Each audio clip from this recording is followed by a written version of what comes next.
that.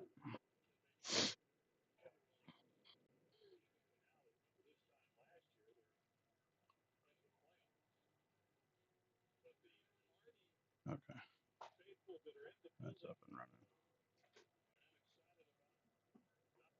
We're just gonna switch over and start.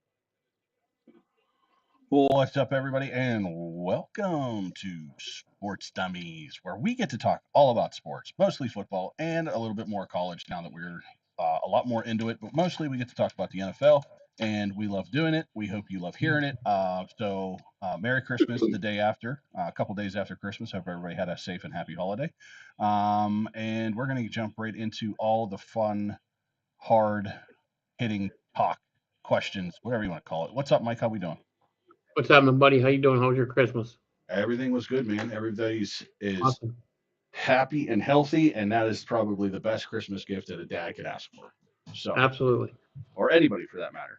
You don't have to be a dad to wish happiness and health on everybody, but certainly helps and makes you feel a little bit more better um, when your kids are happy and healthy. So, means a little bit more, but anybody for that matter.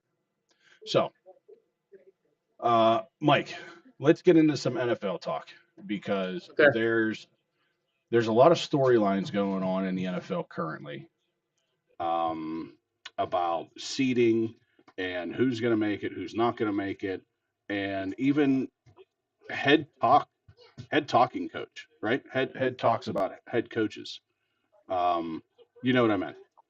Yeah. I know I fumbled around all of that, and it sounded completely moronic, but that's sports dummies for you as well. So there's a lot going on. So where do you want to start, Mike? Oh boy, I got a list of stuff. I mean, Okay, well, why don't you start at the top of your list and let's go down that list. I mean, do we want to So, start? Do we want to start on good notes? Do we want to start on frustration? What do we want to start on? well, if why don't we start here? Okay, let's start with what probably everybody wants us to talk about immediately, right? And that is the Pittsburgh Steelers going into Cleveland and not holding up their end of the bargain.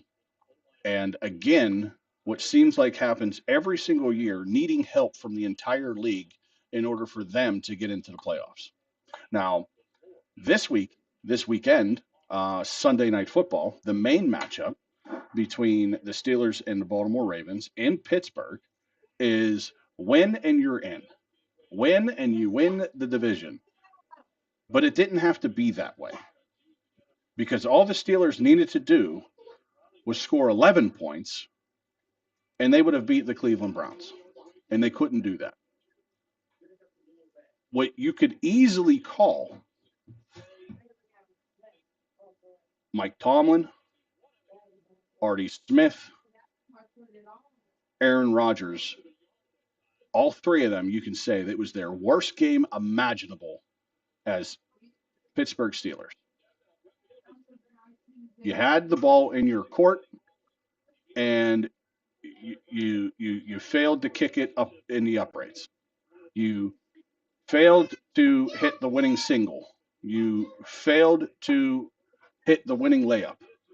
There's so many analogies that I can use in this particular situation, but the bottom of the line is you failed to go into Cleveland against a ridiculously, stupidly bad team, and all you did was make sure that Mouse Garrett didn't get a sack. You didn't give a shit about the win, apparently.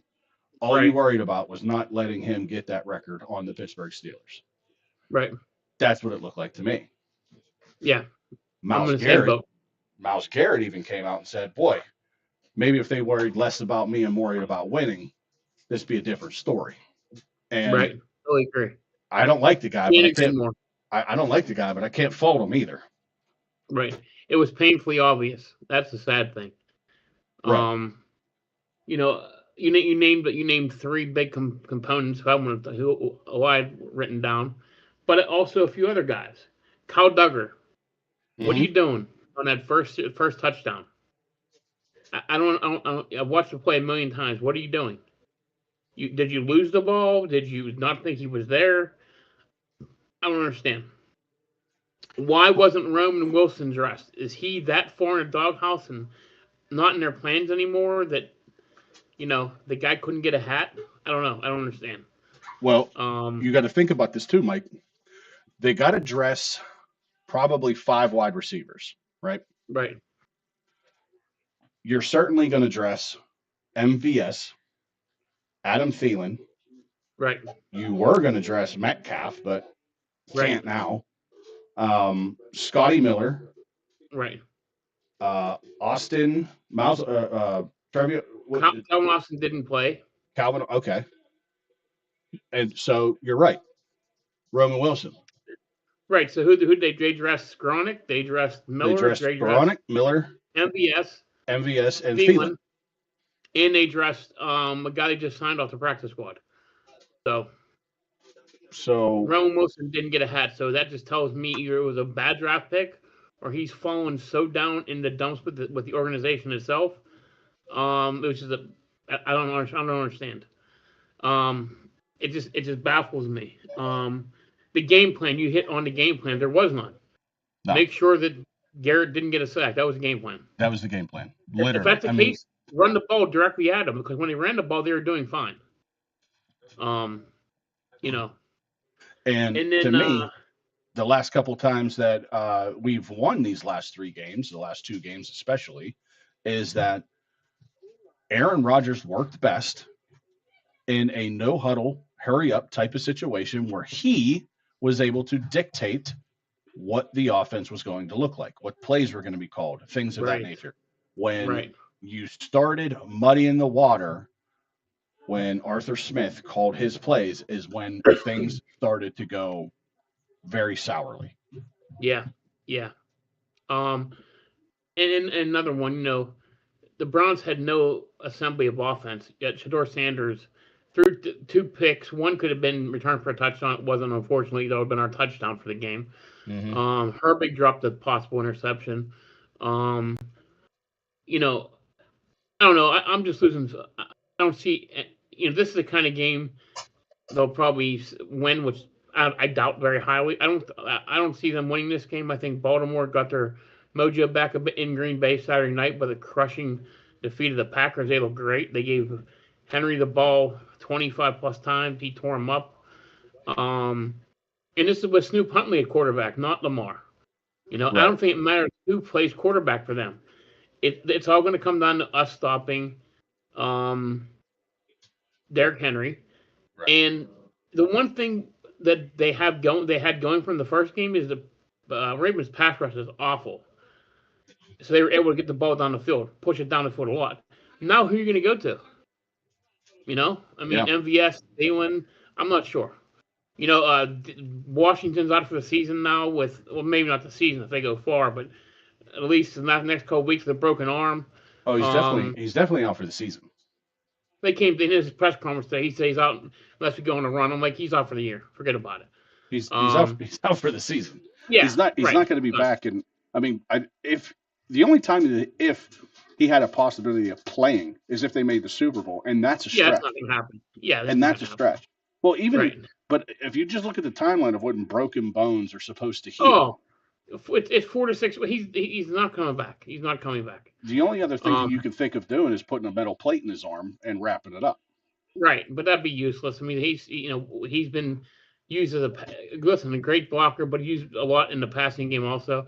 Finally, they did get Muth involved a little bit more, but again, he doesn't have to be huge in this coming game. But that's about all I have to say about it. It was just frustrating. It's amazing how bad we watched the same thing and came away the same conclusion. There was no game plan whatsoever for this team. And then the thing that ate me up the most was radio on his press conference said that they played pretty good all game.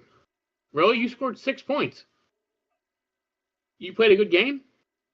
Really? Right. I don't think it was a game I watched. So, and Cam Hayward with another stupid penalty. Very stupid penalty.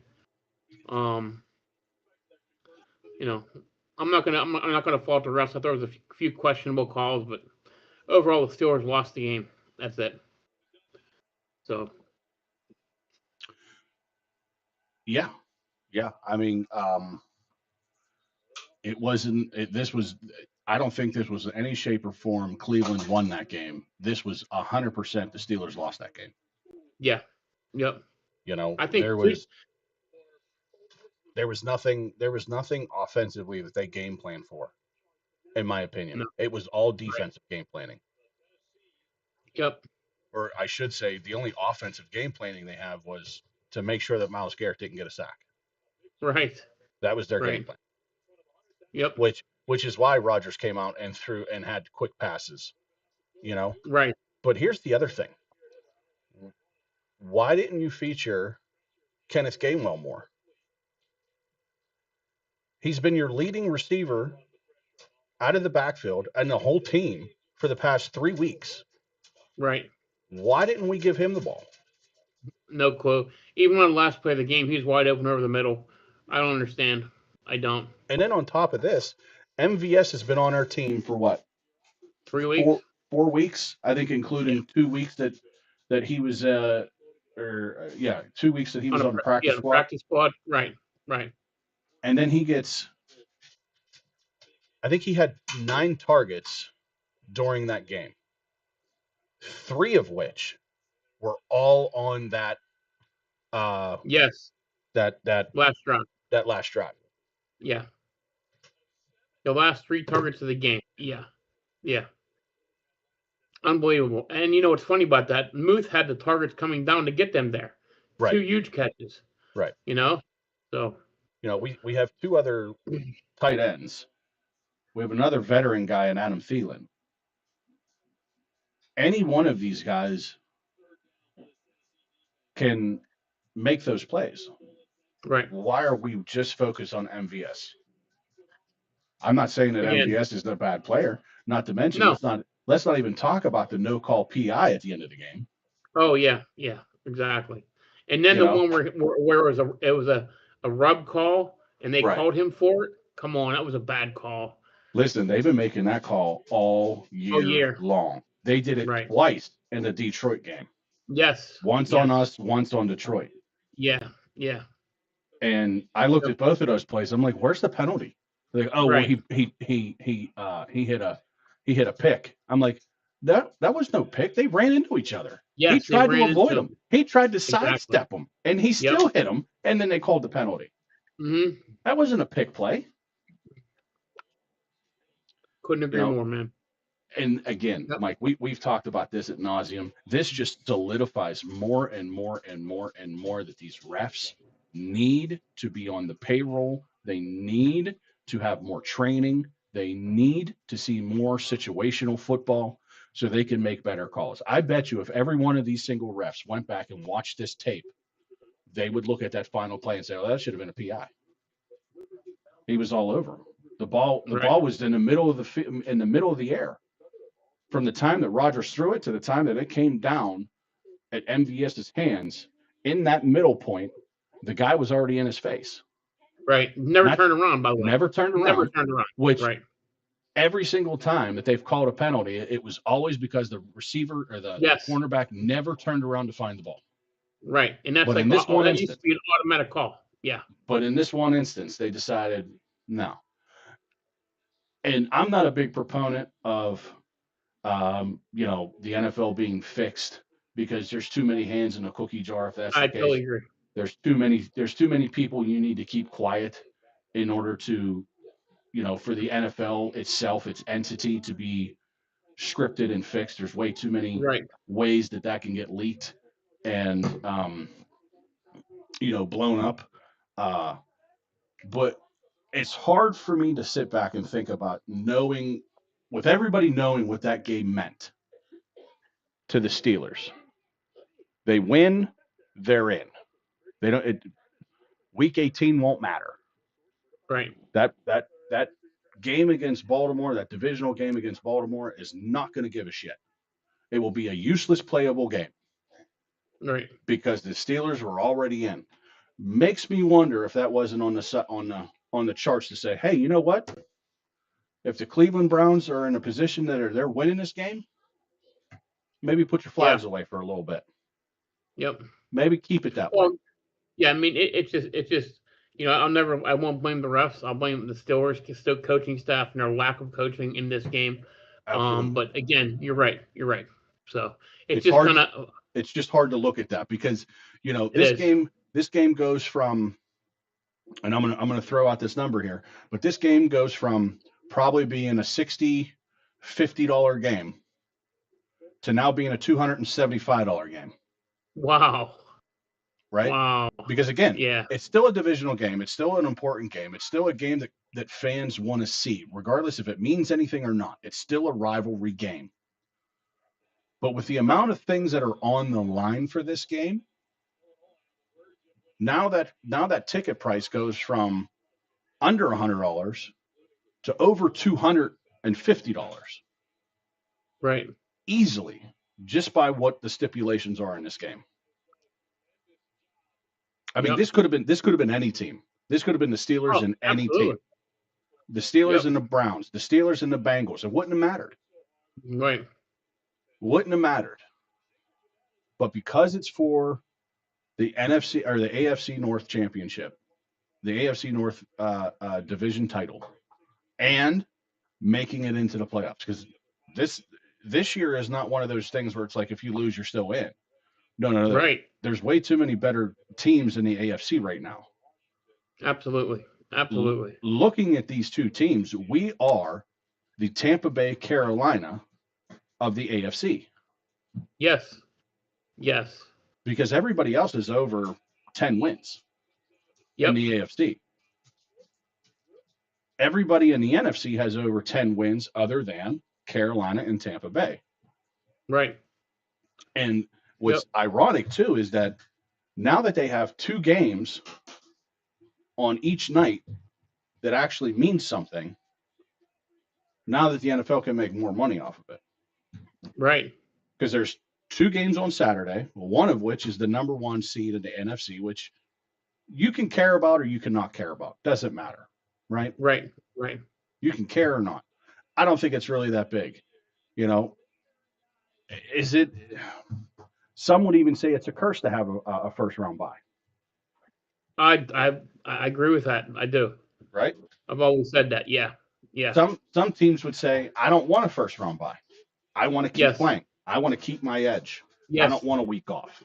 I don't Yeah. want a bye week. That momentum gets Right. stopped. I Absolutely. don't want a bye week in the middle of us feeling it. Yeah. But now you have two games, not just before you had two games. Now you get three games, right? And those can be your end caps for your Saturday night and your Yes. Sunday night. Yeah. Right.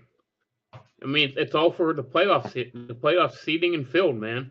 I That's mean, it. it's something else. Yeah. That's it. Yeah. You got Saturday, this Saturday, you got at 4:30. We got Carolina and Tampa Bay. Winner gets the division. Winner gets into the playoffs. Right. That's at 4:30. Yep. The night game at 8 o'clock is Seahawks and Niners. That determines number one. Number one. Yeah. Two great games, man. Two great games. Right. Other than that, what's the next best game on Sunday? Besides the Steelers, probably Detroit. I don't even know Detroit, and there's only a few games that mean anything. Well, Detroit's already out. So Right, but Detroit could stop. Detroit could. Well, I don't think they can now. I think that no, game's meaningless. It's a meaningless game. game Yeah. is meaningless. Chicago's already in the Right. playoffs. Doesn't matter. Yeah. Green Bay's already Yeah. in the playoffs. Doesn't matter. Yeah, and they can't catch them for the division either, so Nope. it doesn't Charge, matter. Chargers and Broncos. Doesn't matter. Right. Yeah. Matter of fact, Justin Herbert's already been rolled. He's sitting on the bench for that game. So. Which should tell you everything of why that game doesn't matter. Because if it mattered, Right. they wouldn't bench him. Right. No. So here you go. No. Here you go. Okay. I just so happen to have these scenarios. Okay. So, Denver. Denver clinches the number one with a win. That's it. They Right. win, they clinch number one. New England.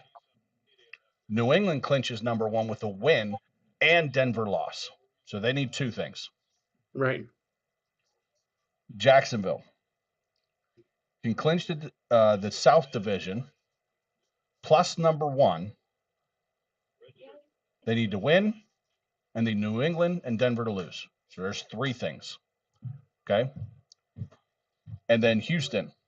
Houston wins their division if they win and Jacksonville loses. So it's not as simple as winning in. Right. There's win, and then there's other things that need to happen. Right. But the 3 biggest games that are going on this weekend are win and you're in. Yes. Win and yes. you're number 1. Win, you're in the playoffs. Win, you Yeah. win your division. Yep. All these other games are absolutely pointless. Right. They are. They are. So it then goes back to the fact that what we've said before. Was this the grand plan? Because the way that game shook out last week, and then seeing what we have going on this week. Well, the way that the weekend shook out, that's with what I'm Baltimore going into Green Bay and totally shitting on the Packers. Decimated the Packers. Yes. Right. I mean, showed no remorse at beating the tar out of them. Right, and I think Derrick Henry just scored another touchdown, if I'm not mistaken. I think he's still running. Speaking of scoring another touchdown, Tennessee just went up on Illinois 28-27. Wow. And then the Steelers lose, so yeah, it was kind of scripted to me to have these big games on this weekend. Almost feels like it. You know what I mean? It's kind of hard to argue it. Nice football, bud. Yeah, light up football. It's awesome. Yeah, awesome. Yeah, Gaga got that one. That's awesome. It looks pink on the camera, but in real life it's orange. Yeah. Okay, nice. Looks like lava. Hot molten magma. But yeah, it's hard. It's very, very hard not to look at this and go, wait a minute. Did you guys plan this? Mm-hmm. Is there something you're not telling us? I got so many texts from guys from Florida and from my buddy from Kansas City going, what's going on? I'm like, you tell me. They even said, is this game scripted? I'm like, guys, I'm watching like you are. I'm frustrated like you are. You know, I mean, I turned off my phone. I put my phone upside down. You know, I was watching it going, you know, just the way the weekend went. I'm like, yeah, this is going to happen. We're going to lose this game. So let's talk about the other half of this equation, right? Now people are talking about, well, whoever loses this game, they're firing their head coach. Right. That may be true in Baltimore. That's not true here, though. Let me and Mike set the record straight for anybody who might be thinking something that they heard somewhere else, or whatever. That is not the case for Mike Tomlin. Mike Tomlin has basically got a unicorn key to the city, right? Not a gold key to the city, not a platinum key to the city. He got the unicorn key where he can do and come and go as anytime he wants in any way he pleases. They're not going to get rid of him. No. Now, funny you say that. I read somewhere today, Adam Schefter reported that on the Pat McAfee show, that if they lose, that he could see Tomlin walking away and being a commentator. And that's the thing. That's the thing. It's his own choice. He said, I can see it happening. He didn't say anything about the fact that it will happen. Right. And on top of that, I heard Ryan Clark come out recently within this week, and he said, listen, I've talked to Mike. And Mike has told me that him walking away is the same thing as him quitting or giving up. And Mike doesn't quit, and Mike doesn't give up. No. Nope. That's how Mike would look at this. Mike would look at this and say, if I walk away, that's me saying that I quit or I give up or I can't handle it. And that's not the way that I'm wired. Right? So the only way Mike Tomlin, in my opinion, walks away from this situation is he finds a better job. Yep, totally agree. Okay?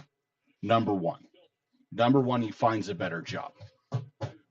Second scenario, I can see him walking away. He wins another Super Bowl. He walks away. He walks away on top. Again, I'm giving you scenarios. I'm not saying it will happen. I'm not saying it will happen. I'm giving you scenarios as to how he walks away from here. I agree with you 110% on both of them. Absolutely. Right. Yeah. The only other way I can see the office, the management, the Rooneys, the organization getting rid of Tomlin is if there's a colossal collapse. And I'm talking like a season where we go 3-13. Right. Not 8-9. Right. Yeah. Exactly. Not logging just his first barely under 500. right. Right. Not yeah. logging his first losing season.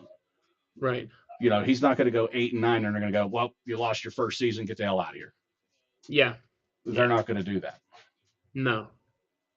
The ironic thing about this whole situation, we're going. I don't want to talk about that this week. Just putting it out there though. We're probably going into the offseason at 9-8 without a playoff appearance this year, and no better than we were going into this season. We're probably looking at no quarterback, no number 2 wide receiver. Defensive backs are old. The defense is still a little old in the chin. We got a lot younger on the defensive line. That helps. Still have holes everywhere on the offense. And what are you doing? Well, where are we better? You're right. I think we've gotten a little bit younger in our linebacker room. Yeah. Not by much, but we have gotten younger Right. there. Right. Your defensive line, you're right. Defensive line we have, yeah. We have one guy in our secondary that's younger. One guy. And that's JPJ.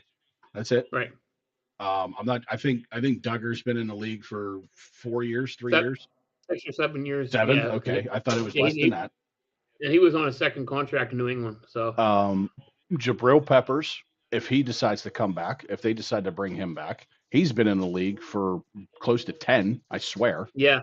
Right. Because I remember when he played for Cleveland. I remember when he played for Michigan. Right. So yeah, our defense is definitely the oldest in the league, and it continues to get old. Those 12 picks next year, which I think we still have 12, even with some of the trades that we used. I think we still have 12 picks. Those are going to come in handy. But I still believe this. And like you said, you don't want to get into this now. We don't have to. So I'll just touch on this real quick, and it'll be a cliffhanger for the next time we talk about it, which will probably be next week, considering the fact that we might. We can make a show. Our off season might be starting. Yeah. All right. Because we only have a few picks to make, so we'll be talking about the off season. Yeah. So this would be a great lead. I was going to say our off season could be next week, so we don't know. But I think we have our franchise quarterback in the building already. I do. I'm not ready to say that, but again, I'm not denying it either. I don't know. Here's the thing. Unfortunately, we never saw him got to play down this year, which sucks. Right. But here's the thing. Look what's happening in the Giants locker room. Look what's happening in the Saints locker room. Right. Look what happened in the Patriots locker room. If you do not give this young guy a shot, you're never going to know. Right. And you're still going to wander and try to pick up these veterans around the league. Like, what's next? Is Tomlin going to try to go after Deshaun Watson or a Kyler Murray or a Tua Tagovailoa? Right. Is he going to try to go after these veterans instead of seeing what's already in his fucking building? Because I could see him patchwork. I could, yeah. And that's the problem. We tried the Kenny Pickett experiment. It didn't work. No. I'm fine with that, Mike. Right. I'm fine with that. We thought we had a guy, and we didn't. Okay, listen. For all intents and purposes, we thought we had a guy. For all intents and purposes. Okay, I'll give him that. Again, you're not going to know. You're not going to know until you put him out there. Okay. Right. Absolutely. Yeah. You're not going to know until you put him out there. Right. We were all very high on Jackson Dart. It's turning out that Jackson Dart's going to be a good player if he can get past season 3. Yes. Good point. Okay. Good point. Yeah. Giants may have wasted their pick on a kid that can't stay healthy because he's had 4 concussions this year. Yes. Okay. Yes. So we could be looking at that situation. We're not. We're looking at a guy that hasn't even touched the field yet. Right. So that's what I want to see. And that's what I want I to, do too. you know, You know, we tried, and you but, think and about that's it, the thing. we're We've not the tried only so ones many of saying these it either. experiments. Yeah, right. I'm sure everybody's saying it. I'm sure everybody after this year is going to say, okay, well, you got a guy in your locker room. When are we going to see him? Well, you know, when Chucky does his quarterback evaluations on his show, Uh-huh. and he was like, this kid has like all the leadership qualities and can make every throw. Like, you know, he doesn't He have just has, anybody. He doesn't have just anybody on those shows. right, You know, right. and he's legitimate when he talks about every player. You know, Yeah, yeah, he doesn't pump up everyone unless he sees what he thinks. He knows he coached enough in the NFL to know. right, So you right. know, But my point in all that is that nobody knew who was in their locker room until they played him and put him in situations for him to either thrive or die. right? And guys have died and guys have thrived. So we need to do the same thing. We tried the Russell Wilson experiment. It didn't work. We tried the Justin Wilson experiment. Kind of worked, but they didn't give it enough time. So let's call Justin that. Fields, yeah, right, Who did right. I say? Justin Wilson, Oh, yeah, Russell Wilson and Justin Fields. Yes. yeah, Essentially the same player, but yeah. yeah, yeah. Yeah. So we tried Justin Fields, and for all intents purposes, it was a success. But because they Right, didn't bring him back, it was considered a failure right, because he right. went 4-2 as a starter. Yeah, yeah, Okay. Russell Wilson, epic fail. yes. Mitch Trubisky, It was I give him a B plus. Honestly, we brought him here as a backup. We never thought right, he'd be an everyday starter. So right. you know, But between him and Kenny Pickett, they got us to 10-7. right, amazing, Right. amazing. Between Russell Wilson and Justin Fields, they got us to 10-7. Now we might have a situation where Aaron Rodgers gets us to 10-7. Crazy, Unbelievable. crazy. Um, Yeah, but going back to, we tried the Kenny Pickett experiment, it didn't work. We tried the Mason Rudolph experiment. We thought this guy. Remember, we thought he was the answer yes, yes, when right, we drafted him. Oh, it's great. We drafted a young guy. He's going to be Ben's successor. We even right. brought in his His longtime number buddy one wide receiver, James Washington. Yeah, right. from Oregon State. And they're Oklahoma going to State. Oklahoma State, and Yeah, they're going to be like this, and they're going to be throwing and leading and this and that, and then they play him, and it's like, what the fuck is this? yeah, Who the yeah. hell's this guy? Yep. You know, and all those morons that were saying, "Oh, you need to start Mason Rudolph. That's why they brought him back." No, they brought him back because he was a cheap veteran who knew the system already. Absolutely. That's why they brought him back. That's exactly why they brought him back. They brought Very him back simple. as a backup, not a starter. And he's not a Right. starter. I told you from the beginning. I said he's not a No. starter. He's a reliever. He's not a Yep. starter. Yep. When you put him in the game to relieve somebody, he plays well. Right. When he starts the game, can't do it. No. He's not good. Not good So at all. to wrap this up in a bow, you don't know who you got until you go out and play him. I think they need to go ahead and name after this year. And when Aaron Rodgers comes out on a podium and he says, "That was my last game. I'm retired from here on out. I am not playing football no more. You will never see me again." Because that's basically what he's telling everybody is when he's done with football, you're not going to see him. He said, "I've been in the limelight too long. I don't want it no more. Get me out of here." Which, that's fine. Right. That's him. That's what he wants to do. But as soon as he says that, you should follow him out there and say, "Thanks, Aaron, for the wonderful contributions you made to the Pittsburgh Steelers, to football. Good luck on your retirement. You know, Godspeed." And our day one starter next year is Will Howard. Give him Listen. this entire offseason to prepare as the number one guy. The good thing is he had a full season under Aaron Rodgers to Right. learn. So that's fantastic. You know, not the way he wanted And it he to said, work out, but it's fine. absolutely not. And he said, "I have notebooks upon notebooks of things that this guy has taught me through the course of this year. And he said that it's Right. invaluable on the amount of stuff that I've learned under him just in 1 year, as opposed to Right. You know, however many. and I'm going to go back to last year in the college football playoffs.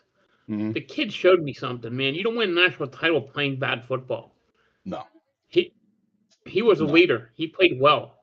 You know, and without him, Ohio State does not win that national title. And think about it, Mike. The only reason why he lost the Heisman was to a two-way player that didn't play that well.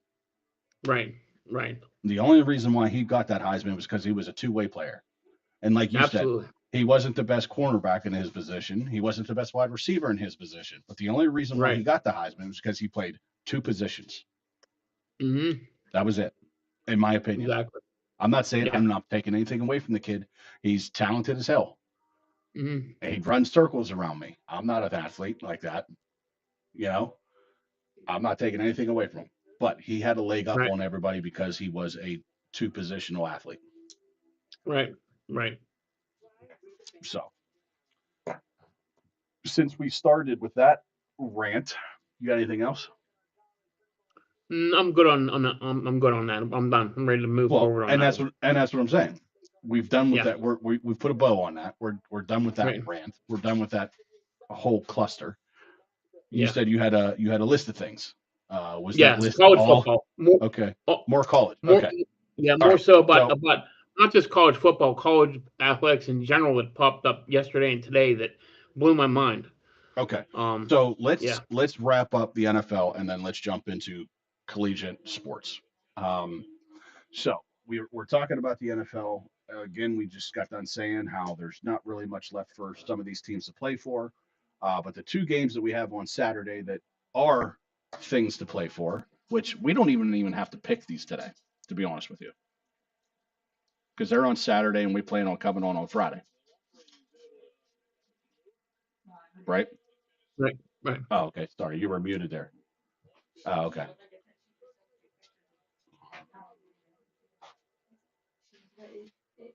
All right, I'm back. I was going to say, if you just said, hey, just give me a minute, we would have chilled out there for a minute. No, she asked me a question. That's all. Okay. That's all. So anyway, we really didn't even have to pick these two games if you don't want to, because we can wait for Matt to come on Friday and then we could talk about the whole slate. Yeah, that's fine. I mean, I just know that we have some college football to talk about, and we could talk about the recap of the games that mattered this past week. We talked about our game. I think we talked a little bit about Green Bay and Baltimore, what happened there. Mm-hmm. A train wreck for Green Bay. Mm-hmm. All right, so let's go back and recap a little bit. The Chicago and San Francisco game, if you're a football fan, that was goodness. Well, let's put it this way. A lot of NFL purists would sit there and say it was a terrible game for the amount of points that were scored. Right. But for new age football enthusiasts would say that was an awesome game for how many points were scored. Right. Because it was back and back in your face. Yes. You thought one team was going to win, and then it came down to the wire, and then the other team won, and it was pretty awesome. You want to talk about your ugly game? Well, that was Philly and Buffalo. 13-12. That was some ugly ball. That was ugly football. Other than our game, the Steelers and the Browns, that was an ugly football game. Yeah. Miami Dolphins beating up on Tampa Bay. There's another scenario there where you should have won that game, and the Dolphins are kind of like, hey, we don't care what positions you have and what you're playing for. We're still playing football. Right. Something that I didn't really think was going to happen. I kind of felt that Miami was going to roll over and die, and they haven't. Yeah. No. And it just worries me about Tampa. They have not looked good in over a month. They're 1-7 since the bye week. Wow. And the offense looks nothing like it should be with that talent they have. Right. 1-7 since the bye week. If there's anybody that needs to worry about their job on Black Monday, it is Todd Bowles. Oh, I think I agree. Yeah. To be honest with you, I wouldn't be surprised that if Tampa won this game and they're in the playoffs, as soon as he loses, he's fired. I agree. Because that 1-7 collapse since the bye week, you could sit there and say this is unacceptable. Like, it's almost surprising he's not fired now. Right. That they haven't said, hey, look, we only need to win one more game. I could do that with anybody else because you haven't shown me you can do it since the bye week. Oh, you want to hear another stat that I have in my head that you're gonna throw up at? Because it's about the Steelers. Okay. You know the Steelers are 0-5 now with teams 8 games under 500. They're 0-5 against teams that are 8 games under 500. It blows my mind. There you go. Sickening. Layup games, like you said, you can't get the job done.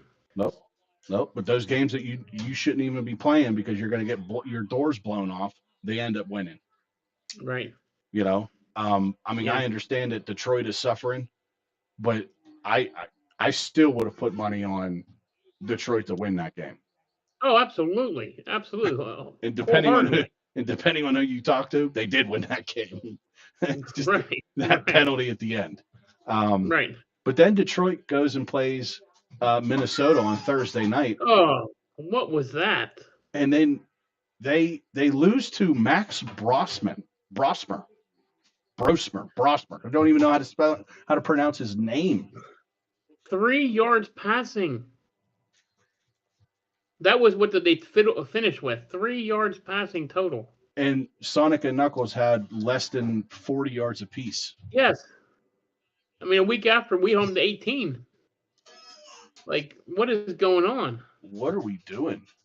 Detroit is struggling. And you know, I'm not going to steal his thunder. I'm sure Matt will talk about this when we get there. But Matt brought it up, too. And he says, I knew it. You can't lose both your coordinators and think that you're going to do something the following year. Right. You know, so I'll let him talk about that. He did say that. Yeah. I'll let him talk about that. I don't want to steal his glory. Houston and the Chargers. It was a good game. It was a good game. Great start for Houston out of the gate. Then C.J. Stroud turned back into C.J. Stroud, and they hung on. Right. Give me 1 second.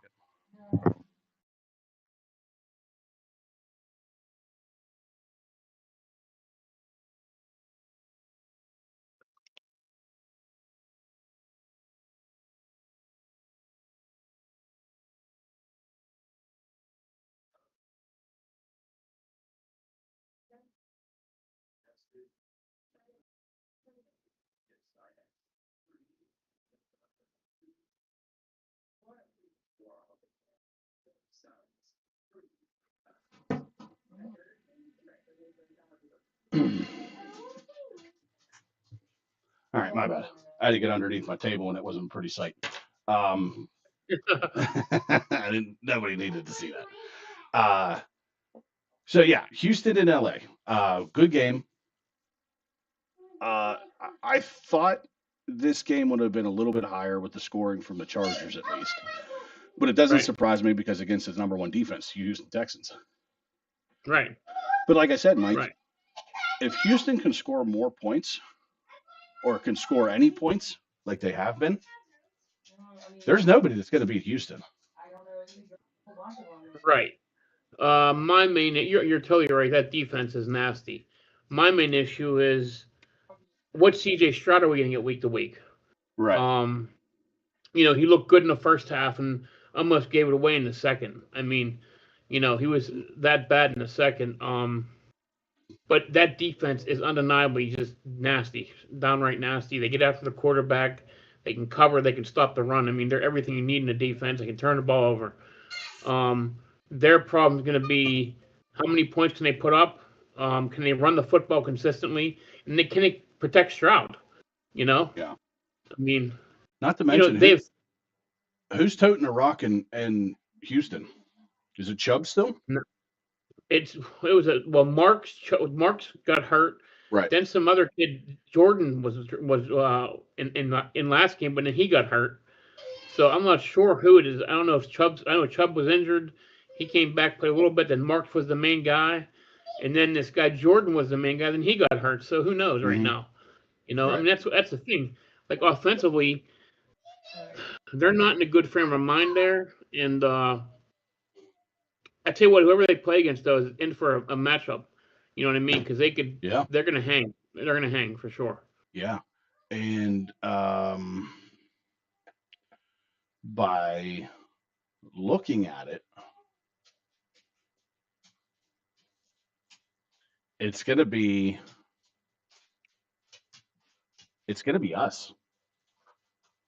Whoever wins Baltimore and Pittsburgh, right? Yeah, because I think Jacksonville only needs to win and they clinch the division. Let me pull that thing back up. Let's see here. That is NFC. All right. So Houston clinches AFC South Division title with a win and a Jacksonville loss. So Jacksonville just needs to win, and they are division champs, which would put them at number 3. If the Steelers win, obviously, if this is only if the Steelers win, because after this, it doesn't matter. But if the Steelers win, then they are the 4th seed because they are division winner, and they'll have the 4th seed and they'll play the 5th seed, which is the Houston Texans. There you go. Now, the only way that I see that not happening is if Houston wins if Houston loses and Buffalo wins and the Chargers and Buffalo win. Right. Because then Houston will end up going down to probably 7th. Right. And then because they have 11 wins right now. Yeah. Right. Yeah. So then that's the only way that the Steelers get out of playing Houston. But I wouldn't want them to play Buffalo either. Right. The only matchup I see the Steelers actually winning in this scenario is the Chargers. Yeah, and I don't have confidence in them being anybody, so.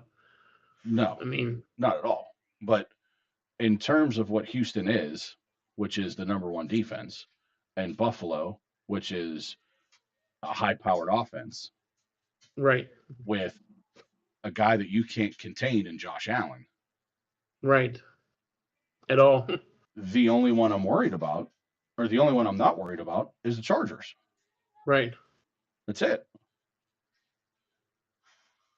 And that's not to say that we're not going to get out-coached immediately within the first 5 minutes. Right. I mean, either any way you slice and dice it, I just don't see us getting a win if we do get in. Even if we play the Chargers put a good whipping on us out there this year. Mm-hmm. Wasn't our best game by far, but that's a sad thing about this team. They could beat anyone, lose to anyone, but consistently they're inconsistent. So it's the best thing I could say about them. Right. Absolutely. So yeah. And then we already talked about Baltimore. Here's another team that's not giving up. Cincinnati. Oh yeah. 37-14 at Arizona. Thank you, Joe Burrow. Helped me win the title in Jagoff League. Oh, thank you. Congratulations. Yeah. What happened? Mike won the title in the big league. Oh. So you have the belt coming back home. Yeah. And by the way, I got to get that from Andrew. Oh, he still have it. Yeah, he's never brought it back. Tell him to ship it. I'm going to. He's got the money. He can do it. Yeah. He always like good. I mean, I have the other one here. I have to give to my buddy Kenny from Boston won it. He beat Zach. Oh, okay, well, you're not shipping it to him. You can just take a picture and send it to him. Yeah, right. We'll definitely never get that one back. Right. It's in Boston. Here's a picture of your trophy. Have fun with it. The other one here, Saints and Titans. Titans fought, but again, Tyler Show. This Wow. kid is something else. I'm starting to like him more and more. The first 4-game win streak for the Saints in 7 years. Right. So, I mean, yeah, it's nothing short of remarkable what he's got. And it looks like the Saints have everything that they need now. right. We'll see what happens contractually with Alvin Kamara this year. And some of their pieces and everything like that, and Chris Olave, and see if he Right. could stay healthy, and see if they want to keep him. But yeah, great little string of games that they put together there. Absolutely. Indianapolis Colts. This is the one I wanted to get to because I have news on this one. They played the Jaguars. They lost 23-17. Well, we kind of figured. I kind of figured this, only because of the fact that it seems like Jacksonville now owns Indianapolis for whatever reason, not just in their place, but also anywhere else they play. Okay. But I think I can safely say that we have seen the last of Phillip Rivers. They have come out and said that Riley Leonard, the rookie, is going to start for this game, for their last game. So Wow. Okay. That to me would signal the end of the Rivers little run, and Phil is probably going to ride off into the sunset yet again for the second time. Right. So hey, good for Indianapolis. You're in a who cares situation. Let's see what the kid got, right? Because we need we need somebody here. For all intents and purposes, you're probably not going to have Daniel Jones for next year. You probably have already made up your mind about moving on from Anthony Richardson. So you got to see if Riley Leonard's got any stuff to build on for next year. So I think that's what Indianapolis is doing. Patriots are just the Patriots. They rolled right along over the Jets. 42. Speaking about the Patriots, some news came out today about the Patriots. Okay. Stephon Diggs. Yeah, Stephon Diggs seems to be in a little bit of trouble, apparently. Right. A little bit of trouble that could see jail time, if I'm not mistaken. Yes. Now, evidently, this is the Patriots are behind him. They're going to back him. Of course. The ruling is not going to come up until a few days before the AFC title game. What goes on? Okay. So interesting that way, but the guy seems like in a heap of trouble right now. Well, and here's the thing too. What they're going to push this into the offseason. This isn't going to affect the Patriots now. Right. Because they're going to postpone anything until after the Super Bowl, if the Patriots make it that far. Right? That's just the way that these stupid things end up working out. Right. But yeah, I saw that today come across my phone. Some very serious allegations that, again, when there's serious allegations like this, why are we not saying them immediately? Why are we waiting a week, 2 weeks, 3 weeks before we come up publicly? Right. I don't understand it. I really don't. No. Wrong is wrong. Report it. And I don't want to keep coming back to the Steelers, but we have to with this whole DK suspension stuff. There is so much more that has come out against this fan that has made it his life's work, apparently, to get DK to hit him at some point in time. There's security reports from last year when Seattle went to Detroit, and people in the stands saying, "Oh yeah, he was saying some very vulgar stuff to DK." That DK tried to have the guy removed, and reported him, and the nephew of this guy come out publicly and said he finally got it.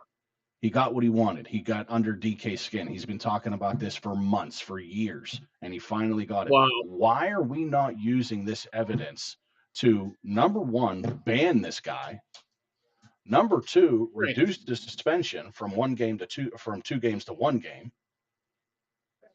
Like, what's the law of physics? Equal and opposite reaction, right? Yeah. Yeah. Okay. Well, this is the same thing. You can't punish one action and not punish the other action. Exactly. And this Like, this moron is coming out and saying, well, I want money, or I want a public apology. I've never said anything derogatory in my life. It's like, bro, last yeah, year like everybody and their everything. mother heard you. Exactly. You got your family members coming out and saying that you did it on purpose. Dad, what's Like, the Hogwarts game? Well, when that's the are whole oddity about this whole thing. Like right? the NFL knew about this. So how is this guy been allowed on the field in the game in the stadium when they knew DK Metcalf was coming here? I'm like, I mean, don't get me wrong. I still think it's his fault. I still think it's Metcalf's fault. I think he's got to Of be course, smarter than the average bear. You absolutely. know, but the NFL has their hand in this also, and the officials and the team itself in Nintendo. to let this happen. You know.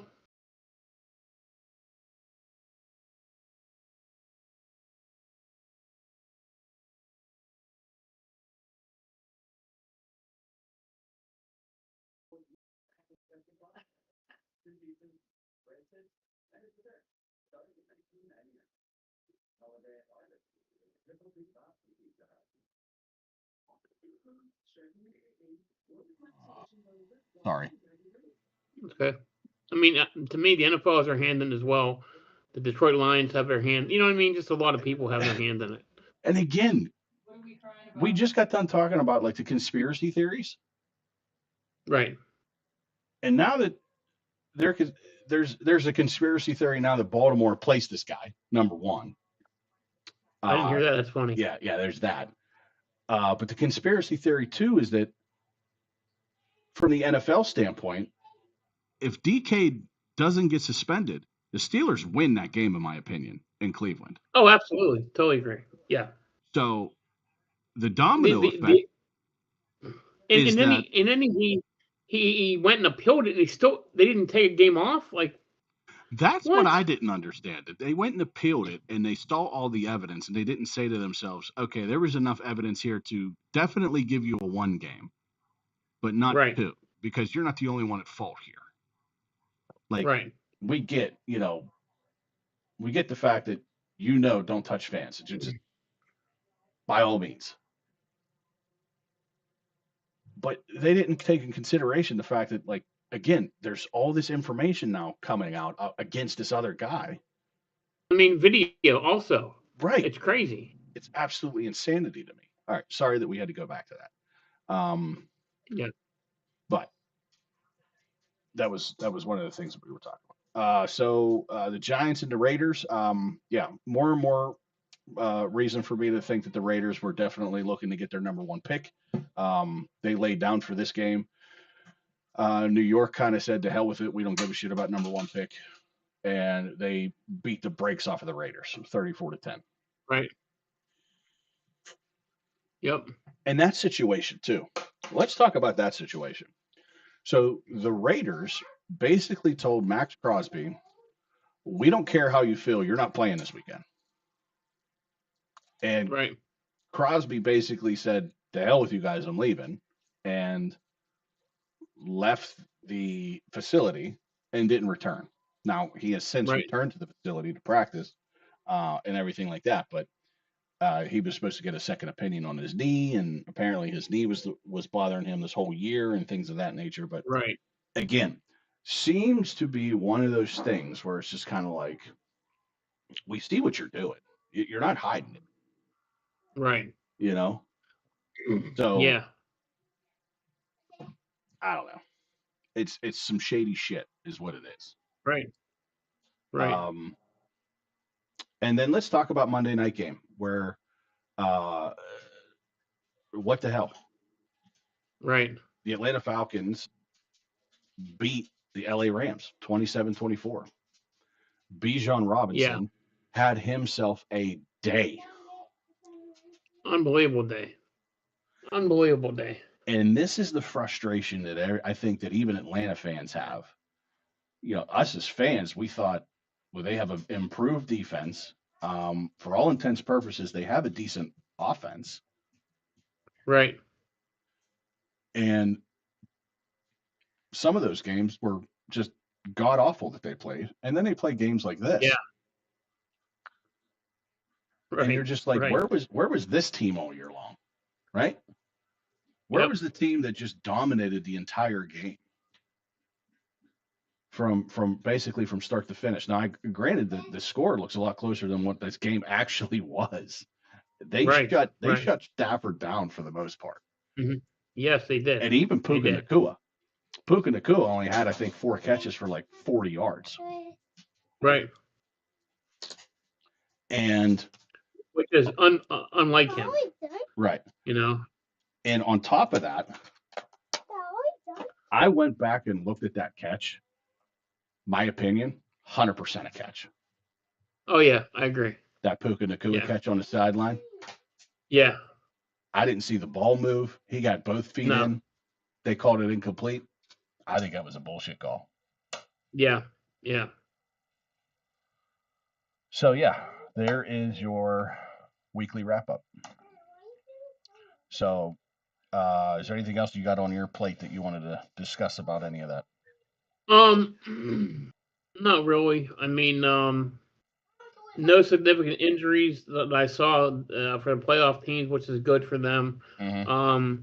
Green Bay is going to be a shell of themselves, and whoever gets to match up with them, because their defense is really bad without Micah and without some of the other guys. They're out of their lineup. Green Bay's looking like, just by looking at it right now, as it stands right now, Green Bay is going to be going into Chicago. Oh, should be another great game. Another great game. Yeah, absolutely. Denver, I'm not sold on if they do get the number 1 seed. That offense is still really iffy. We've talked about this too, and I told you my concerns. That offense is just concerning on how the fact that they just don't score points. Like, look, here you go. You ready? Points 4. Okay. Points 4. They are in the middle of the pack with 382. Okay. Points against,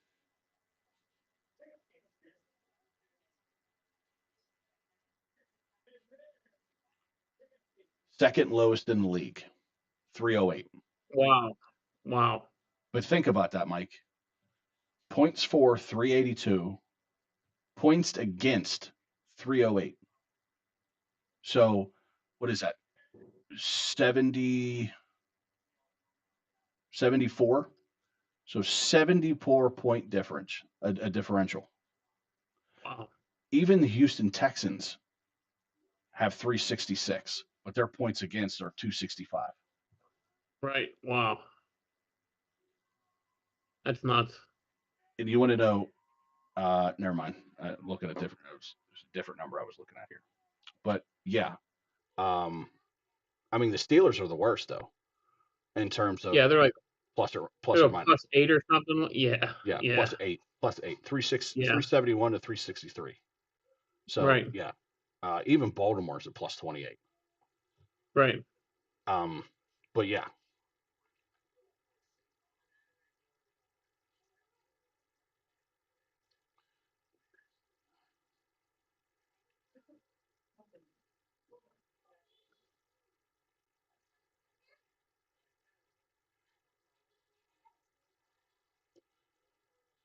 So, okay. But yeah, that's I've been saying it for it seems like the whole year. I don't like their offense. Their offense just doesn't seem like it wants to score any points. No. And if they do, it's next to nothing. Yeah. It seems since what's his name went out to running back, they're not consistently trying to run the ball whatsoever, which is odd for a Sean Payton team. Yeah, they're not confident whatsoever in running the ball. Right. Usually their offense runs through the running back, but it hasn't with RJ Harvey. He's more of a third down type slasher back, Mm-hmm. But yeah, it's just to me that's going to get them in trouble in the playoffs. So I mean, their defense is good enough to win games, but you Right. score some points too. Yeah, So I mean, we've talked about it too. Like, they could be a one and done thing. yeah, yeah, Because just running through a scenario here. New England plays the Bills. Let's say New England wins. Jacksonville plays L.A. That's going to be a good game. Let's say the Steelers and Houston. So I say the Houston wins that game. And if the Chargers end up beating Jacksonville, then the Chargers would go to Denver, and Houston would go to uh, New England, and Houston would play Jacksonville. Yeah, is that what I said? No, yeah, but yeah. So of those remaining teams, the Chargers, the Houston Texans. Let's just say the Houston Texans and the Chargers, just because I don't know what the seeding is going to be. And I'm thinking that Buffalo's not going to win the first round of the playoffs, in my opinion, because right. their defense is horrible. And again, if you stop Josh Allen, basically you can beat that team. Right, right. So let's say Houston and LA. So depending on seeding, Denver's going to get one of those two teams. Right. And I think that either one of those teams can beat them. Oh yeah, I totally agree. Totally agree. And as of right now, the Chargers are 5-0 in that division. Wow. And Denver is 4-1. That's crazy. Right. So, I mean, that's just how I see it shaking out. Right.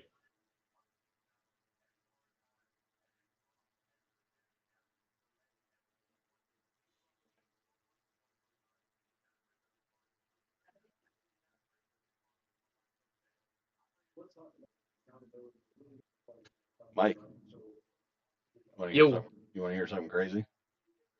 What's that? I wasn't that far off for Trevor Lawrence rushing for 500 yards this year.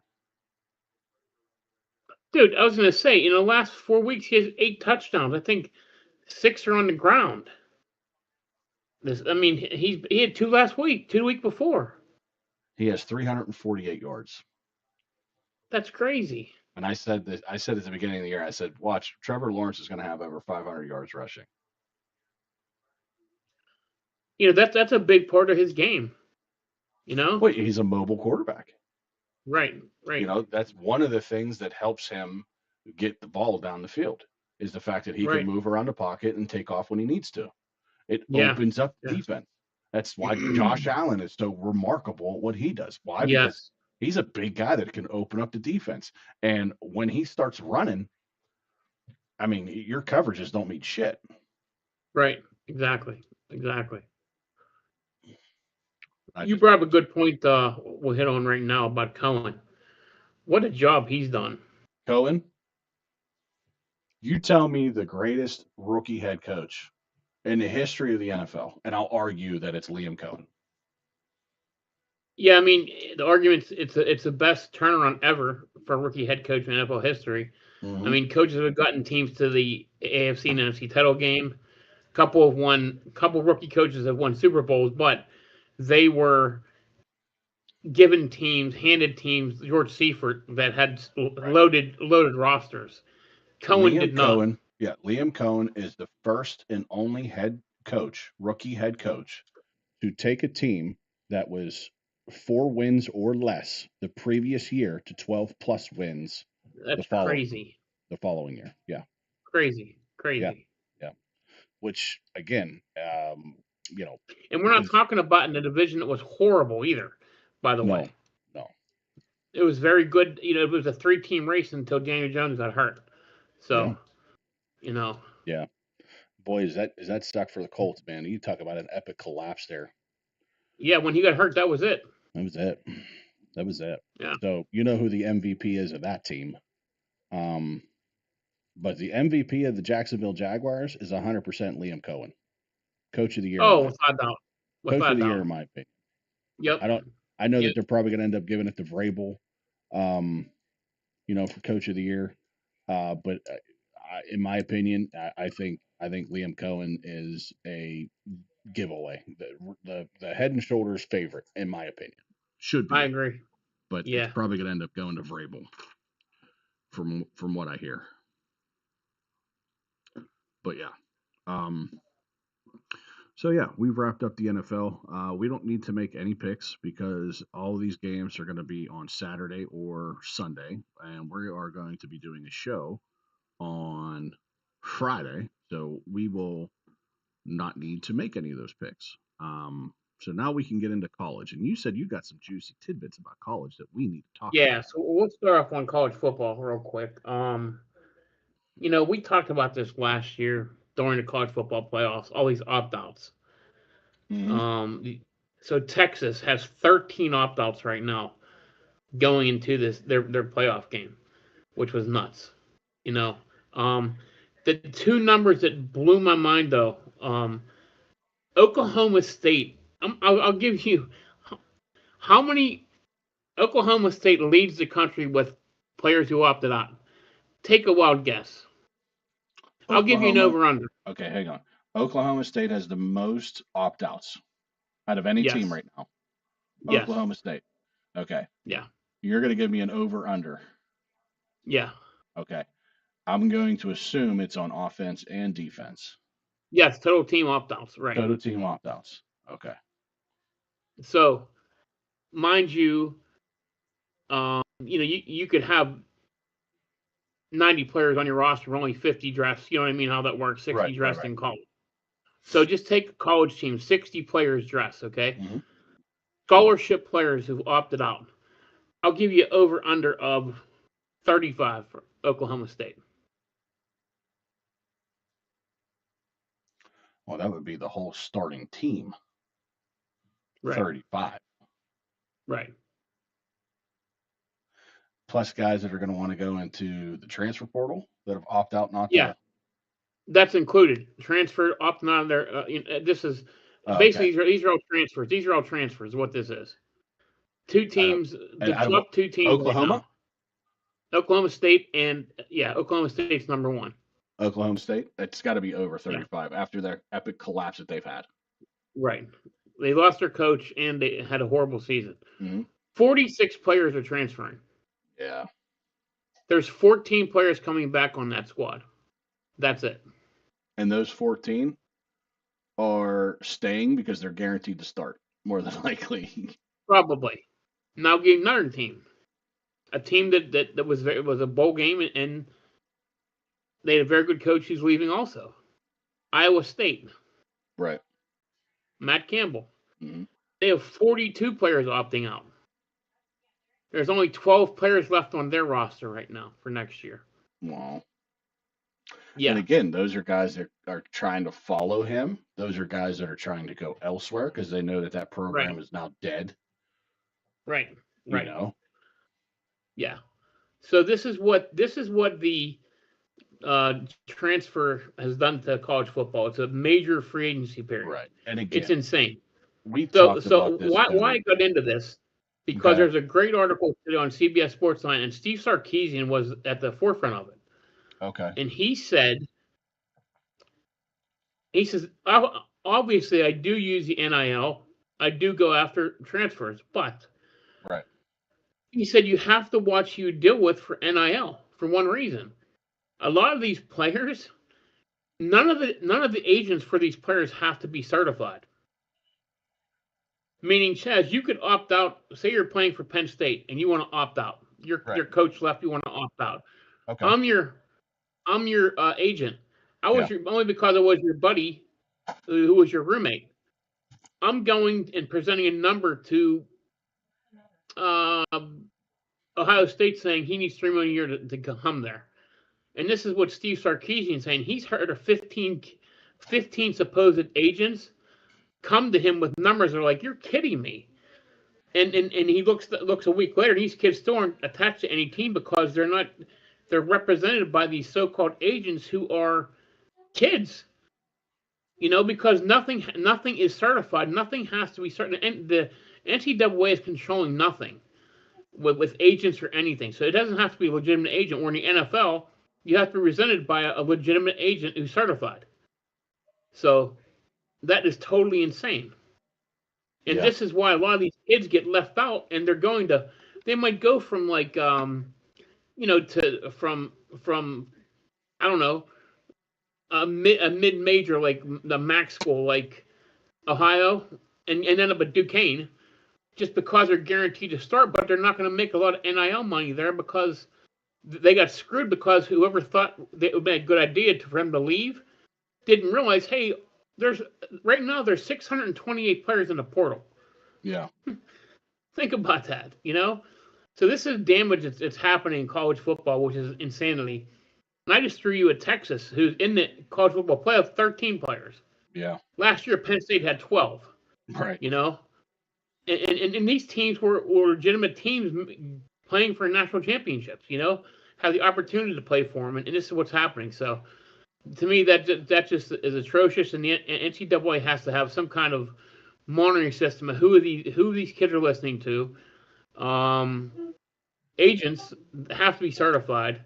It can't be their buddy, and it's just insanity at its finest. So yeah, I think I saw a report that the North Texas. Now, granted, they've already played, but right. the North Texas quarterback is leaving North Texas. Yes. And he still has 3 years of eligibility. Yes, and he had a phenomenal year. Right. I think he led the league in passing yards and passing touchdowns. Yeah, like 47 touchdowns passing. Yeah. Yes. He's going to be up there recruited by the bigger teams for sure. Him, the Cincinnati quarterback, those are the two big ones coming up. So, okay. Yeah. Yeah. Yeah. Again, college football is broken. They need to postpone this. And again, I'm glad that they went with one transfer portal date. Between so do I.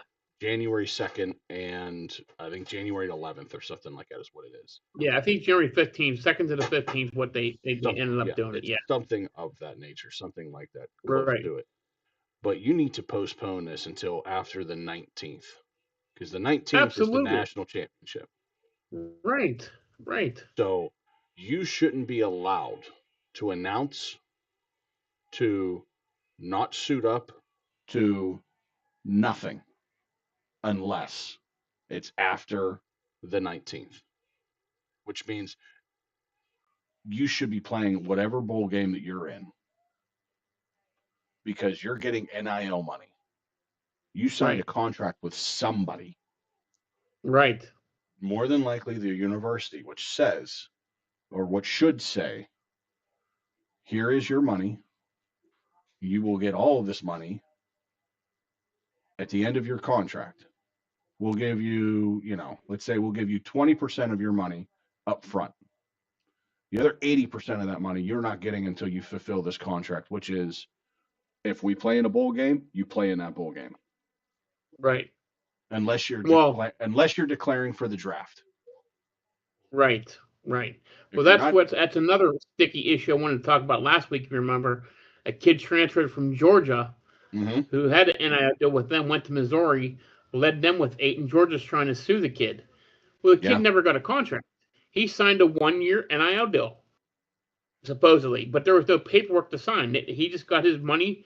So Georgia's suing him $39,000 a game over if he plays 2 additional years. The kid's like, wait a minute, I didn't even take what you gave me because I told you I was leaving. So it wasn't like he was getting any money. So, so there's a big lawsuit going on. So the NCAA has egg on their face in so many different ways, and it doesn't seem to be getting better. Even though it's in the second year, it seems to be getting worse. Just because there's nobody that's overseeing it. There's no policing of this thing. So, and again, this needs to come down to the fact that instead of just having just random people go and vote and be your representatives, you need to have appointed representatives. Yes, you need a governing body. Somebody from each conference, whether obviously for the SEC, you better vote in Saban. Right. Because Saban's been on record saying that he wants to fix this bullshit. Right. From the Big Ten, it doesn't have to be an active coach, but it should be it should be the commissioners of each appointed I body. totally agree.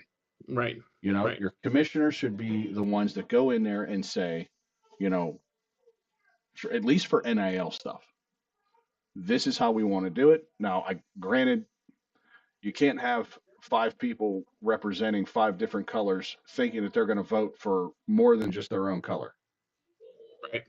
It's not going to work. The No. blue's going to vote for the blue. The red's going to vote for the red. Red's not going to vote for green. Right. That's where you need to get, 11 because you need a tiebreaker, or 7 because you need a tiebreaker. You need 7 people that has no affiliation to any of these sports, or to any of these conferences, I should say, and vote on how the playoff system should run. Who gets the top 4 slots? Who gets the next 4 slots? And who rounds out the next 4? Who gets the bottom 4? Right? Yeah. You need 2 governing bodies. One is going to go for the NIL. The other one is going to go for the playoff system. And within those 2 governing bodies, somebody has to take on, which I would believe would be the NIL group. It needs to take on this transfer portal bullshit.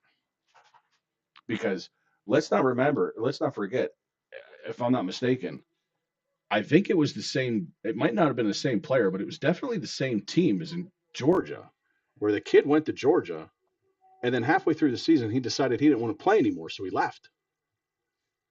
And he tried playing somewhere else. It could have been the same kid. Could have been.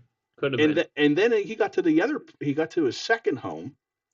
I say home, second, because it was the second place he went to, and decided he didn't want to finish there, and he left again and said, I'm just going to enter the transfer portal.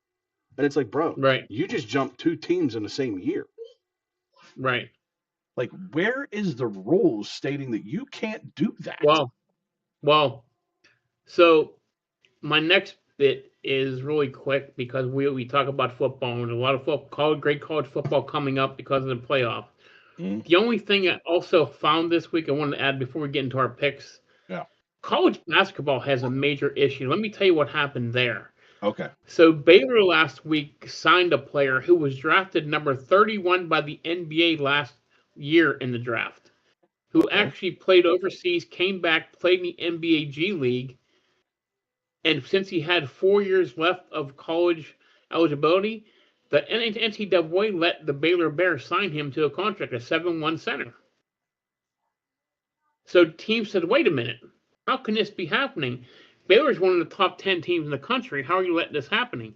Right. So today, a kid who was drafted in the first round, who played in the G League and actually played some minutes in the NBA, 3 games. He said, well, I have eligibility left too. I want to come out and come back, go to college. So he was being petitioned, but NCAA said, wait a minute. You already played minutes in the NBA. Right. You shouldn't be able to play. And everyone else like, hold on. You're right. He shouldn't play. So watch the other kid. He played in the NBA G League, which is like playing in the NBA because you're owned by that player. So why is he able to play and this other kid not? So it's really getting messy. Eggs on the face of everybody. Like, I tell you what, just you explaining it is messy. Yes, they have to set parameters. They have to set rules. Like I said, I was more interested in the NIL with football and in the transfer portal, and then I saw this thing. I was floored by it. Yeah. So let's stick to football, but I'm going to be keeping my eye on this thing because it's fascinating to me that they wouldn't even let this kid re-sign into a college when he already got drafted by the NBA. Right. So, well, I mean, this kind of goes into football as well because it's kind of the same scenario. It's just instead of going pro and coming back, it's going transfer portal and coming back. Right. So if you look at it in a different scenario, but in the same light, it's the same thing, but it's still fucked up. It is. It doesn't make any sense. And again, because there's no one policing these issues. and things like this are happening, and they're like, well, what should we do? Because we never thought this would happen. Right. So yeah, And that's the problem, is that nobody sat there and thought everything through before they right, said, "Oh, right, go ahead, you guys can just play in the sandbox." It's like, well, right. you didn't say that we couldn't throw sand. You didn't say that Exactly. you didn't say that we couldn't take Yes. sand home. Right. All you Right. told was go play in the sandbox. Right. You know what I mean? So it's like Yes. now that there's so many other things to worry about, now you have to kind of backtrack and go, well, wait a minute, you can't do that. Well, what do you mean I can't do that? It's nothing in the rule book saying that I can't do that. Right. Right. So it's like, you guys need to sit down and form a rule book that everybody needs to abide by. And, Right. we're looking at, we're coming up and we're going to be starting to look at Texas Tech right now, pretty soon here. And Yes. how, if Texas Tech ends up winning the national championship, you can easily sit there and say Texas Tech bought their championship, Absolutely, without a doubt. right? Yes. So Yes, where's, without a doubt. so we're going to sit here and then we're going to start saying to ourselves, well, where's the cap, Right. Right. right? So you can spend all this money because you got it, but take those Power Four conferences, and where's the cap?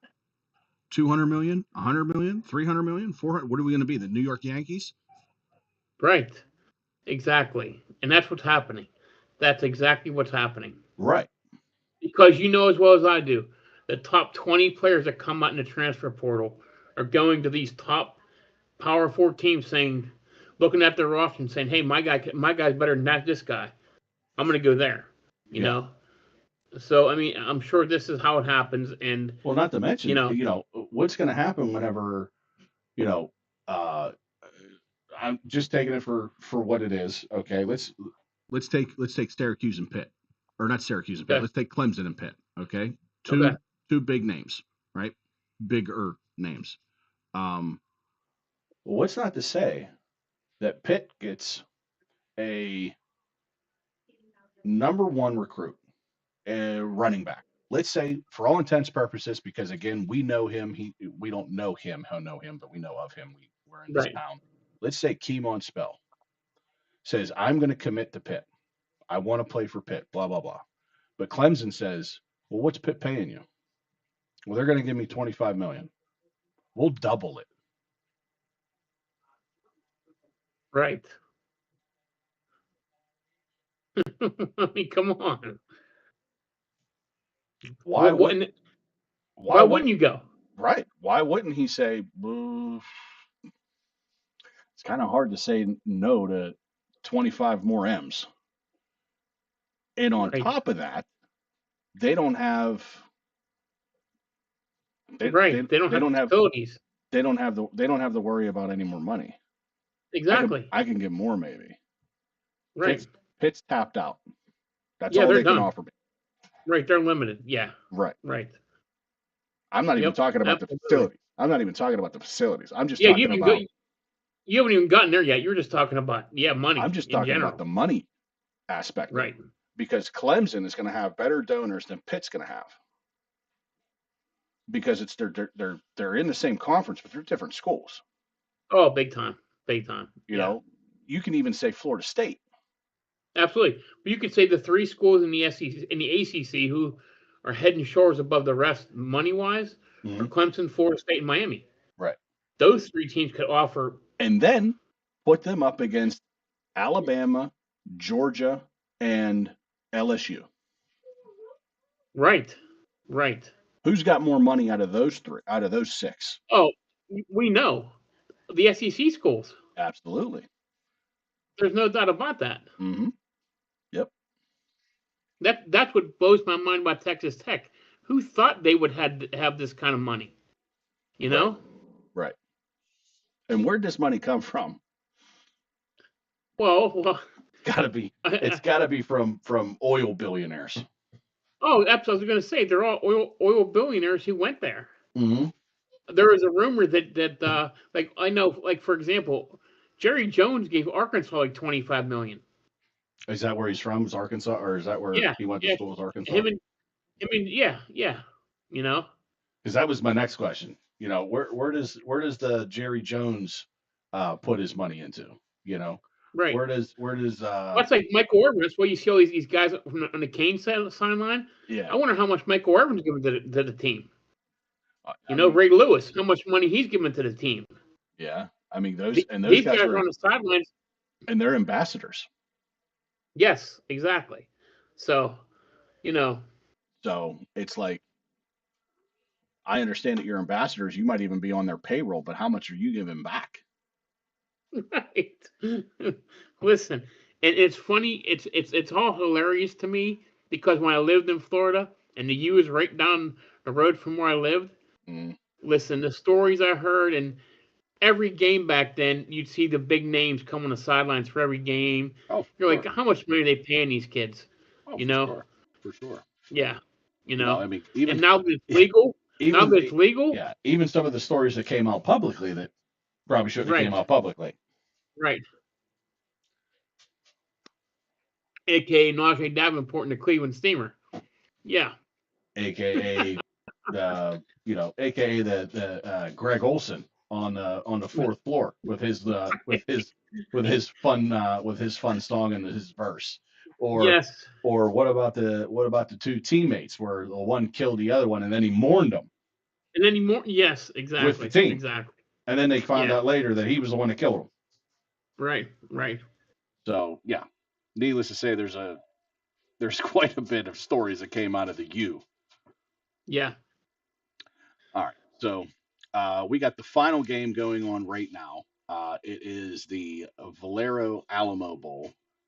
Tennessee ended up losing that game, Yeah. 30 30 to 28. 28. And this is the last one on the Week 18 slate. Is USD and TCU, and USC has a 3-0 lead going into the second. So we're going to keep an eye on that. Matt never gave me his super dog, so he is disqualified for this week. Oh, poor baby. He's still going to end up beating the hell out of all of us. Oh, I know. I know.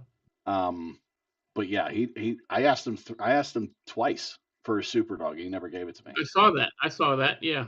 All right, you're my witness then. You're my witness. Yeah. So he Yeah. can't come to me and say, "Well, I And bet, I he had a bet." picture. He had a picture of Superdog on it. We never picked. Exactly. Yeah. What a knucklehead. All right. Yeah. So then we're going to talk about week 19, okay? Because this is pretty much this is the second to last week.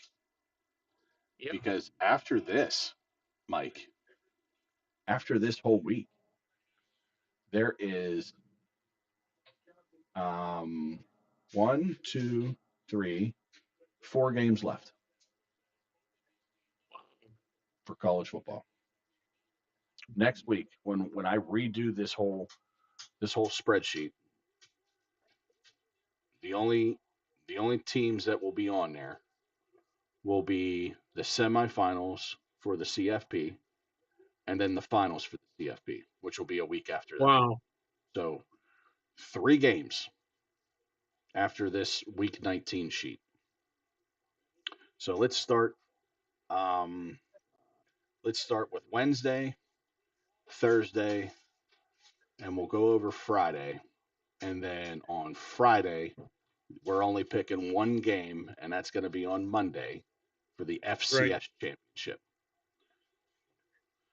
So on Wednesday, tomorrow, since today's Tuesday and we're almost there, on Wednesday, tomorrow at noon, you have the ReliaQuest Bowl with number 23 Iowa taking on number 14 Vanderbilt. Vanderbilt is giving 4.5. Okay. The over/under is 45.5.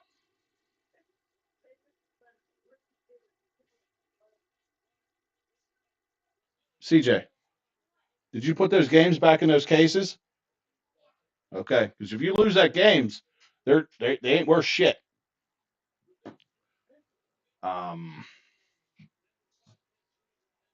I don't think is Diego Pavia is not playing in this game, is he? I don't think so.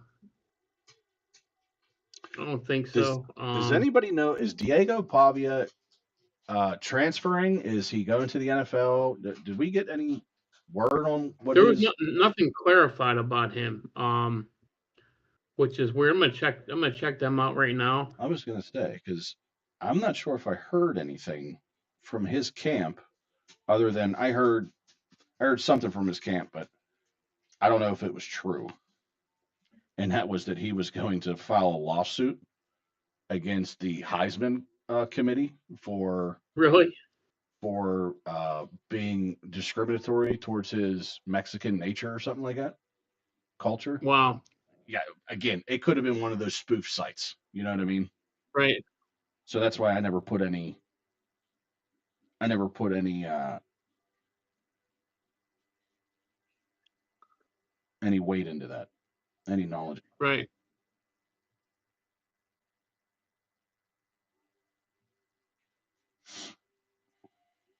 See, I don't see anything on him.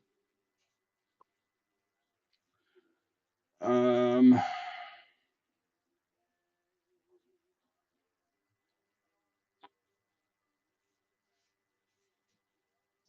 I know their tight end, who was one of the top tight ends in the country, opted out for Vanderbilt.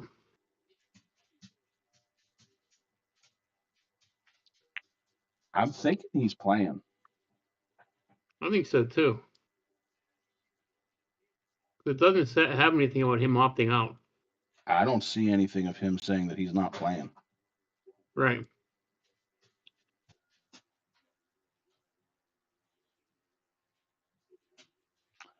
Oh, I tell you what, though, apparently he's real bitter about not winning the Heisman, and people are noticing. Oh well, his comment, yeah. Yeah. Yeah. Yeah. But yeah, I don't see anything saying that he's not playing. So if he's playing and he's got a chip on his shoulder, I don't care about those points. Give me Vanderbilt, and I'm taking the over.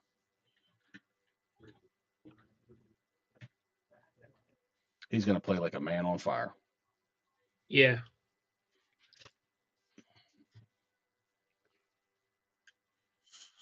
Let me see something real quick. So Iowa, Vandy.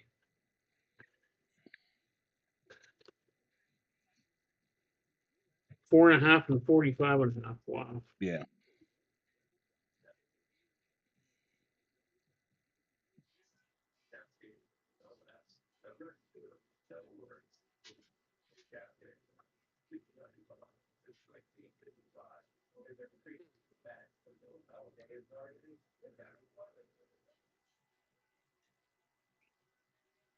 That could be a hell of a game.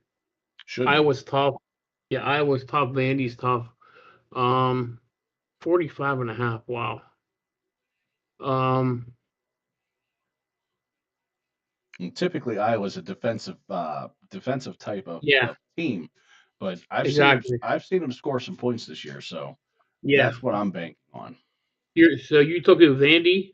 I'm taking Vandy. I'm laying the points. I'm going the over on this game because, like I said, if Diego Pavia is really pissed off about everything that's transpired, I think he's the type of guy that's going to be playing like a man's hair's on fire. Yeah, couldn't agree more. With a chip on his shoulder. So that's what I'm betting on.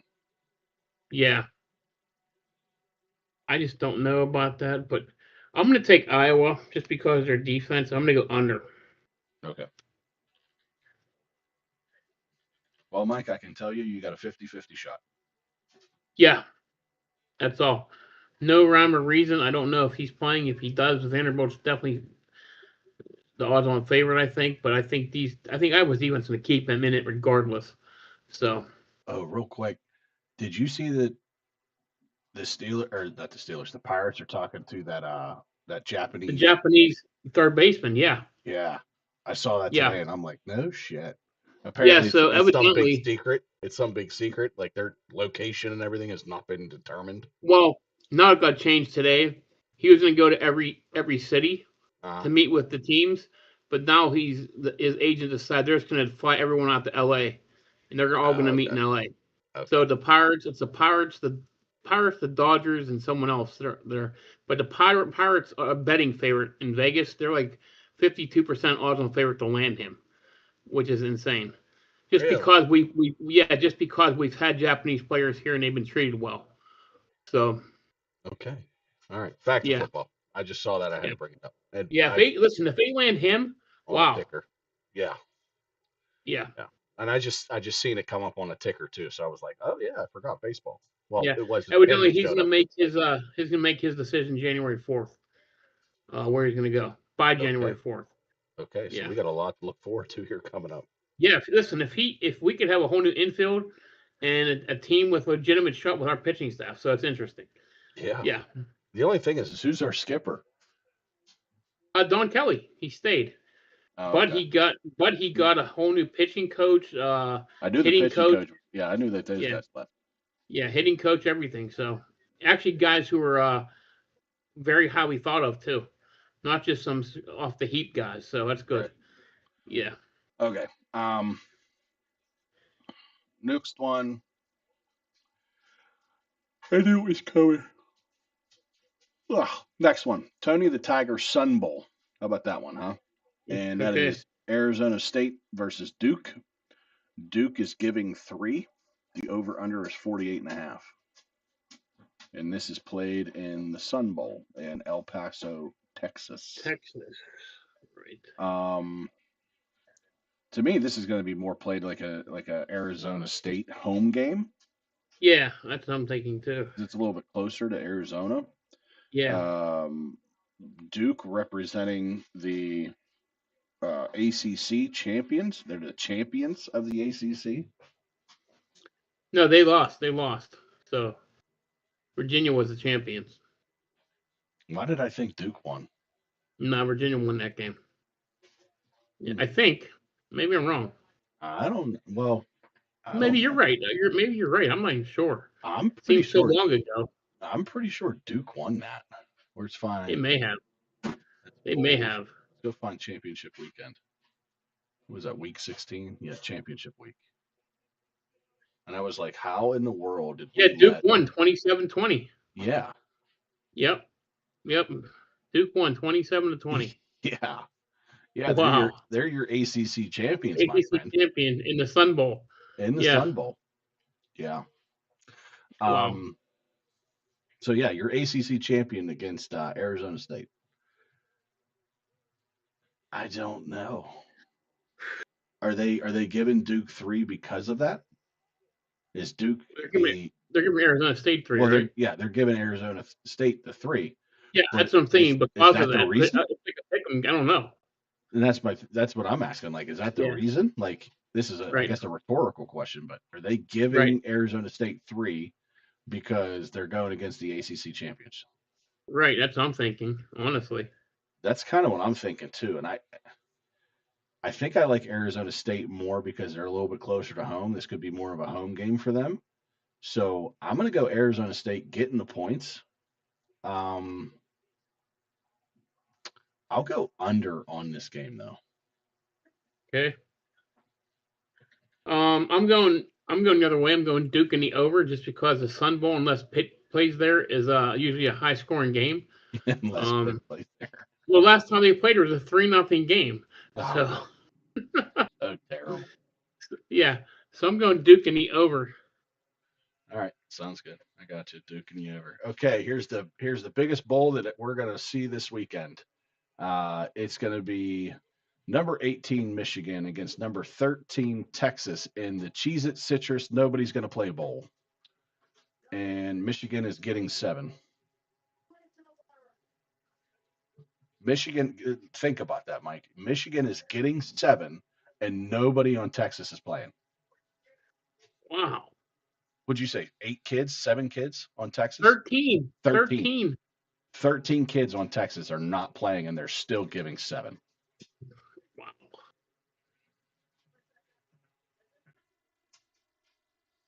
Here's a question for you. Is Underwood playing? For all intents and purposes, I read he is. Because I know today, as a matter of fact, the backup in Michigan opted out. He's transferring. Okay, because there was speculation that Underwood was leaving Michigan. Right, but nothing's been said yet. So really interesting there. Yeah, what's his name? Who? The backup quarterback? No, Underwood. Oh, Blake Underwood. Blake Underwood. Blake. Okay, that's who I wanted to know, so I can look him up and see what kind of articles have his name attached to it.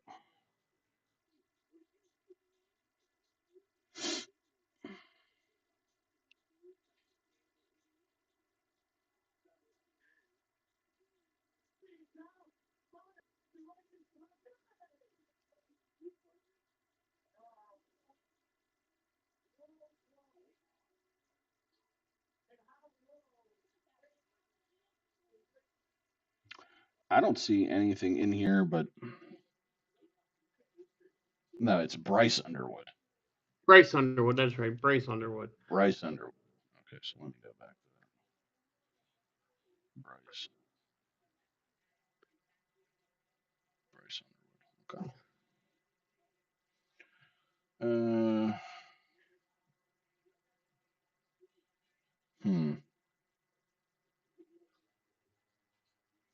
So this was a day ago, and Bryce Underwood and Charles Woodson was seen talking it up before Michigan practice. So he's going to play then.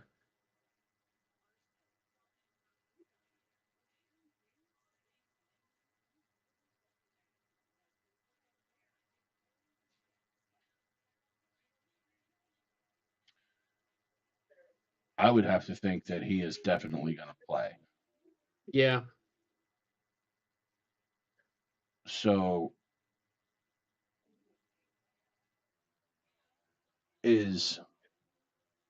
I'm assuming that Arch is playing as well because he's not planning on. Yeah. Yeah, from what I've heard, he's playing. He's not planning on going anywhere. No. So this game is essentially going to come down to the two quarterbacks. Yeah. So, in terms of that, which quarterback you got, Arch or Bryce? I'm gonna go with. I'm leaning on. What was the over under? We got the +7. Oh, sorry, 48.5. 48.5. Mm-hmm. I'm taking Texas in the under. I'm going to take Michigan and the over. Okay. I like Michigan getting 7, and I think even though that their head coach hasn't started yet, I bet you he's coaching. Well, he's been there all week, so that's what I'm saying. Yeah, like he's not going to be on the sideline, but that means coaching. Yeah, he's been there. So I'm going Michigan. You're going Texas. And one of the games I'm looking forward to watching, actually. Right. I'm going to go over, and you said you're going under. Right. Okay. Both teams have really good defenses. It's going to be interesting, a fun game to watch. Like this is one of those ones you turn on. Like if it was an actual bowl game, you're going to say, "Wow." Yep. You know. Don't look now because that could be my super dog right there. Not a bad pick. Or it could be this next one, the SRS Distribution Las Vegas Bowl against Nebraska and number 15 Utah. Nebraska is getting 14, and the over/under is 50.5, 50.5. Wow, that's a lot of points. Yeah, Jesus. In a bowl game like this. Matt Rule is still that coach. Yeah. But the baby Rule is out though. But yeah, fake Patty Mahomes I think is out too. Yeah, he broke his arm, so yeah, he's up. Yeah. Man, there was something I wanted to bring up and I totally forgot. Shit. 14 points is a lot of points. Wow.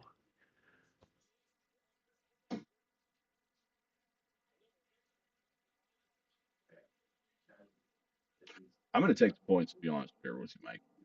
14 points is a lot for a bowl game. I'm going to take them. So I'm going to take Nebraska. And Utah just lost their head coach. He's gone. Yes. Right. But the 50.5, I'm going to take under.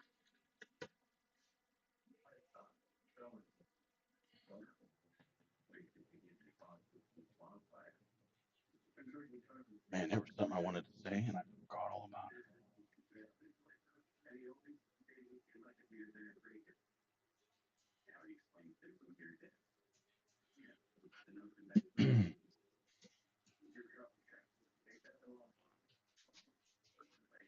Oh, 10-2. Oh, I remember what it was. How about that bullshit from Cam Newton? Oh, about Not getting a phone call for the Colts? Oh, I didn't hear that. Oh, no? No, I didn't hear that. Cam Newton apparently, after the Colts announced that they were bringing Philip Rivers back out of retirement to have him start and play, Cam Newton was furious with the fact That's that funny. he didn't get a phone call. He wasn't a consideration. And so, yeah. Well, I didn't know. That's pretty humorous to me. That's actually pretty funny. Wow.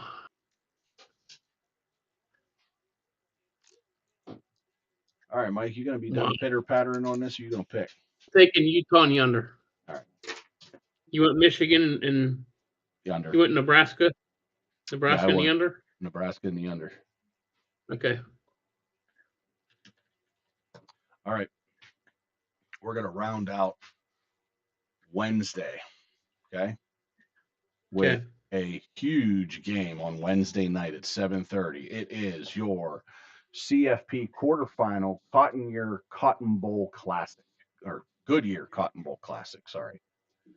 And that is number 10 Miami against number 2 Ohio State. We get this game tomorrow, Mike. I'm excited. I'm fired up.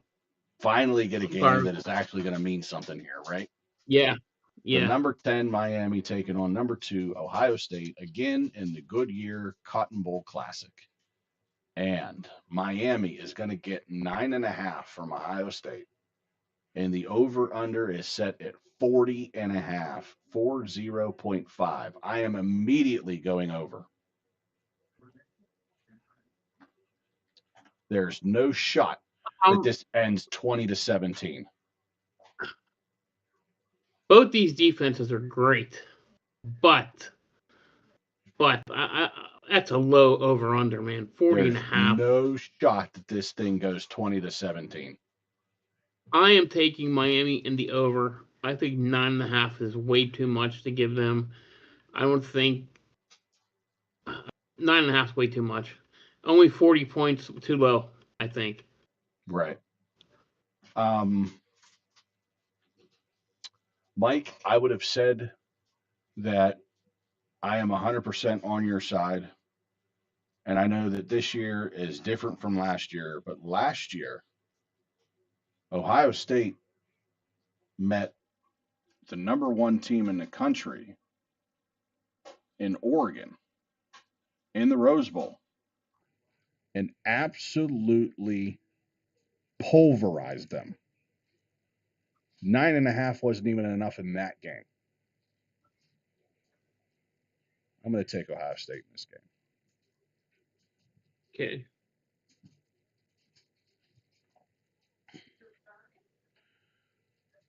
And then on Thursday, we get some more awesome, wonderful, splendid, fantastic games.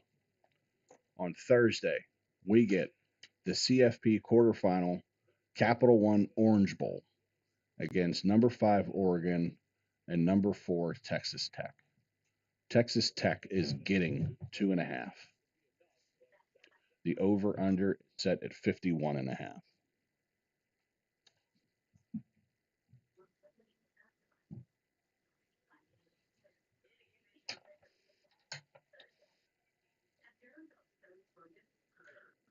I like Oregon. Taking Texas Tech. Yeah, I was just about to say I like Oregon, but I'm going to go with the money on this one. I'm going to take Texas Tech. Yeah. Yep. I have Texas Tech in the under in this one. and they're getting points. They're a I number know that's 4 insane. seed. They're a number 4 Yeah. seed. They're getting points. The question is, are you going over or under? Under. I'm going under too. Shit. All right. This game scares me. This next one. Okay.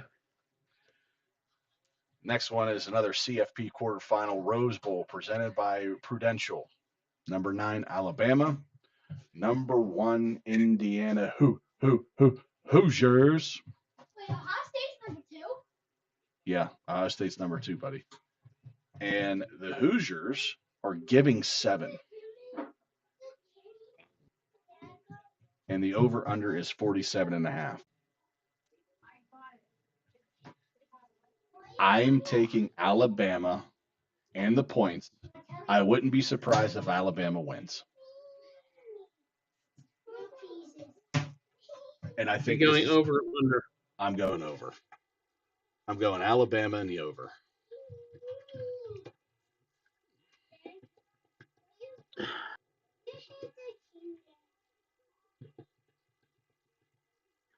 I'm taking. Give me Indiana over. You think they're going to beat them by I more don't- than 7? Listen, Alabama's proven to me time and time again this year they cannot stop a soul on defense. Their Achilles is they cannot stop anyone. Well, So unless they change quickly, Mike, you remember we'll last see. year? You remember last year, teams 1 through 4, first round knockout. I do. All right, what do you got? Under? I just see. Like 47.5. Yeah. I'm going over. If they beat them, they're gonna have to score a lot of points. So I think it's gonna be over. I think this is a big game for Ty Simpson. We're gonna see where his draft stock is. I'll be honest. The only reason why I'm going Alabama in this situation is not because of the fact that Alabama, as an organization, as a university, has been in these big situations before. But Indiana almost lost to Penn State, who struggled all year long. I know. Well, my whole thing is, no, I'm with you. I agree with everything you say, but 2 things stick out in my mind. Alabama can't run the football, and if they get one-dimensional, that scares me for Ty Simpson because he's made some dumb plays in their losses this year. In Indiana, what scares me about them is Mendoza has slowed down a lot in the last 4 weeks that they played. Well, But that Alabama defense has been shredded. They won last week, but they didn't look good. I was so just that about being to say, said- if Mendoza goes out, just like we thought was going to happen in the Big Ten championship, that team is Right. done. Oh, I don't- yeah. I don't Right. think his brother can come in and relieve him and No, take that team No. to victory. no, I agree. I just think this is like a 30-20 game where Indiana gets a lead early and holds on. Okay. I just, and I want to see Indiana beat Alabama, so I'm putting Listen, all my chips in their basket. I want Kirk Cignetti to win in the worst way. Okay. Me too. I love Kirk Me too. Cignetti. I think he's a Yeah. fantastic coach. So Yeah. I just don't like the 7. I don't like the tight games that Indiana has played recently. The last half of the last 4 weeks they haven't looked good, Right. honestly. So that's I'm taking the points. I don't get. Yeah. This could have been Joe Schmo, and I would have Right. taken the points. Right. So don't think of it. Don't anybody think of it as me being an Alabama fan or riding the coattails Right. or the bandwagon. Right. This is strictly because of points. If strictly coaching, I'll take Cignetti or DeBoer any time of the week. Right. So, Yeah. but it's going to be I'm, interesting. I'm not doubting Kurt Cignetti in his mind. Right. I'm doubting that this team is going to beat Alabama by more than 7. Right. Right. That's my opinion. Now, again, Right. you say you see it Do you going think- 30 to Do you 20. think they win, or do you think Alabama wins? I can still see Alabama winning this game. I still can't. Yeah. But if, this game is going to end up being like 30 to 27, not 30 to 20. Right. And that's what Well, I'm making. Yeah. See, like Miami, I'm taking Miami in the points in last game just because of the quarterback. Justin Sane had a great year, but I don't think he's seen a defense like Miami, how they're playing right now. Right. I'm taking And Ohio it State and because, again, Ohio State, I think, has not let anybody besides Indiana, has not let anybody right, come within 30 points of them. right, right. And it So, a quiet season we talked about. right. Very quiet. Yeah, yeah. The one thing that scares me about that is Miami hasn't seen a defense like this at all this year. Which, again, I'm banking on the fact that 9.5, like, Miami's not going to, like, Carson back. Let's just put Carson Well, back he's where he good is. when he's good. When he's on, he's on. But when he's off, Yeah. he's horrible. And that's kind of what I'm thinking. They're going to fluster him to the point where he's just going to be like, what the fuck? Yeah. And he's going to try to do too much too fast. Yeah, in their losses, he's been like overwhelmed. So Right. So that's where my head's at on those two games. All right, the next one, and the last one. Well, not last one that we're picking, but the last one that actually makes any damn sense is the last CFP quarterfinal game, and that is the All-State Sugar Bowl against number 6 Ole Miss and number 3 Georgia. Georgia is giving Ole Miss 6.5. The over/under is 55.5. Off of past knowledge, I thought Ole Miss was going to win or lose last week because they didn't have their head honcho, their captain of the ship. Didn't seem like that fazed them at all. And if I'm not mistaken, Kirby Smart has struggled in the postseason as of late. I don't think it's any different this year. And again, Georgia's been a quiet number 3 team as well. They haven't really kind of blow anybody out of the water as far as being impressive or anything like that. Ole Miss kind of has, and they're going to get 6.5 on top of that. So I'm going to take Ole Miss, not only to get the points, but also to win this game. I think that they absolutely can win this game. So, well, listen, that's a great point because when they played earlier this year, LSU was up 14 late in the third, and Georgia stormed back to beat them. I mean, Mississippi was up by 14 late in the third, and Georgia had to come back and beat them. So 41-35. So I wouldn't put him past. Chambliss is a hell of a quarterback for Ole Miss, that's for sure. Like you said, Georgia, they've been very quiet this year. It's going to be interesting. You need to start two rivals. Yeah, big time. So I'm 100% on Ole Miss and the over. Okay. 6.5 is a lot of points, especially in a big game like this.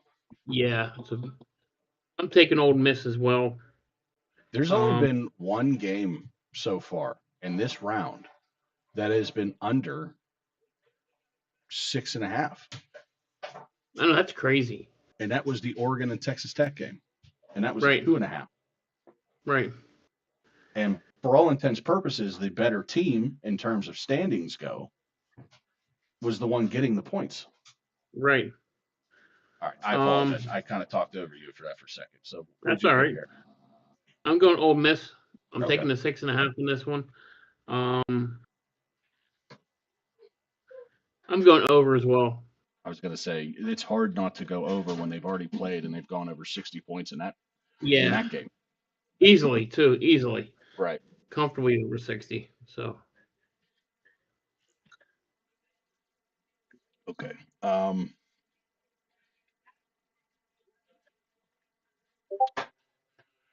right, now we go into Friday, and we're picking these games because this is typically when we go live.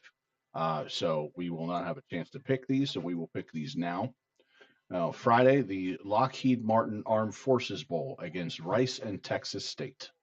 Texas State is giving 14.5. The over/under is 57.5. If they think that highly of Texas Tech, or Texas State, then I have to assume that as well. But it's also a bowl game, and sometimes these games are a little bit closer than you ever think that they are. So give me Rice at 14 and a half. Gave you a not so fast there. Yeah, not so fast. Yeah. So I'll take the points, and I'll take Rice Krispies, Snap, Crackle, and Pop. And I'll take the over. Okay.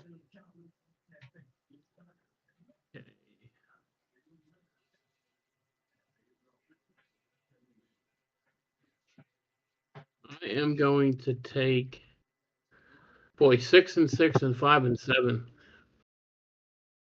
Two bad teams.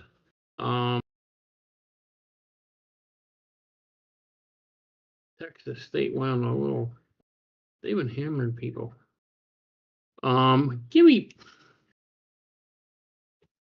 14 points. A lot of points for a bowl game. Give me Rice. I'm going with you on this one. Yeah. And give me the over as well. Yeah, I mean, I'm just thinking that if that's what they think of this game, 14 and a half, 57 and a half, I think it's going to be like 65, 70 points. Yeah. Yeah. So, all right, here's another one. This is kind of odd considering where these two teams were at the end of the year. The AutoZone Liberty Bowl at 4:30 on Friday is going to be Navy and Cincinnati. Navy is going to give Cincinnati 7, and the over under is 54 and a half.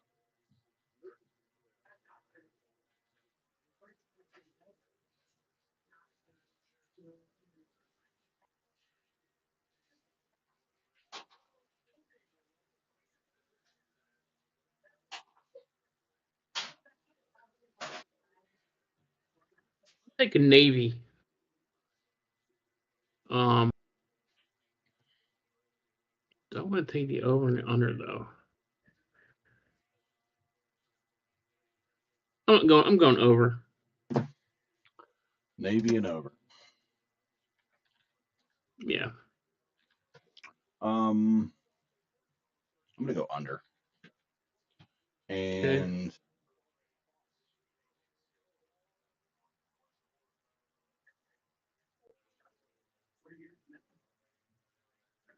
do I think Navy is going to struggle against Cincinnati?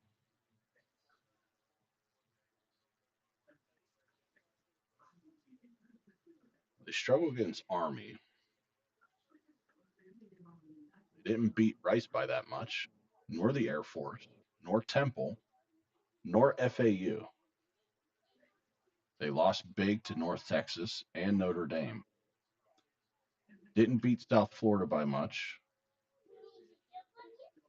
And only beat Memphis by a little bit more than normal. I'm taking Cincinnati. Okay. You want Cincinnati under? Yeah.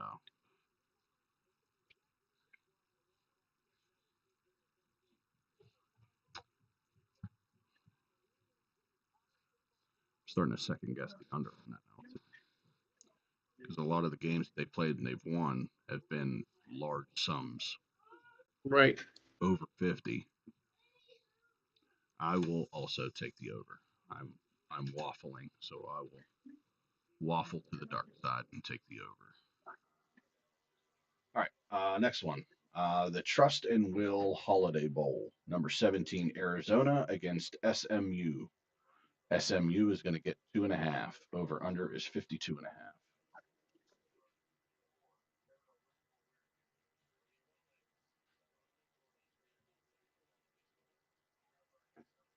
Hmm.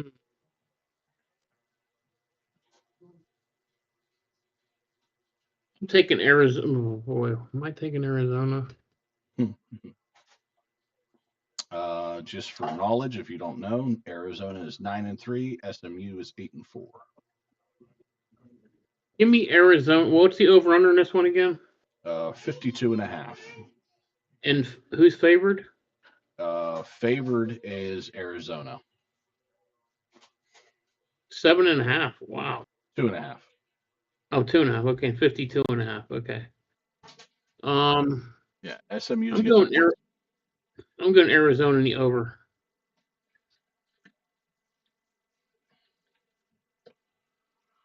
I was thinking about taking SMU in here. Arizona didn't lose a coach, did they? No, SMU did, didn't they? I think so. I think so. I thought SMU lost their coach. I know this game has two hell of quarterbacks. I know that. I want to say Who are that playing? SMU has lost their coach, but I don't know who their coach was. You would know more than I would. Yeah. Well, I know their assistant coach. Their offensive coordinator went to Missouri State to become their head coach.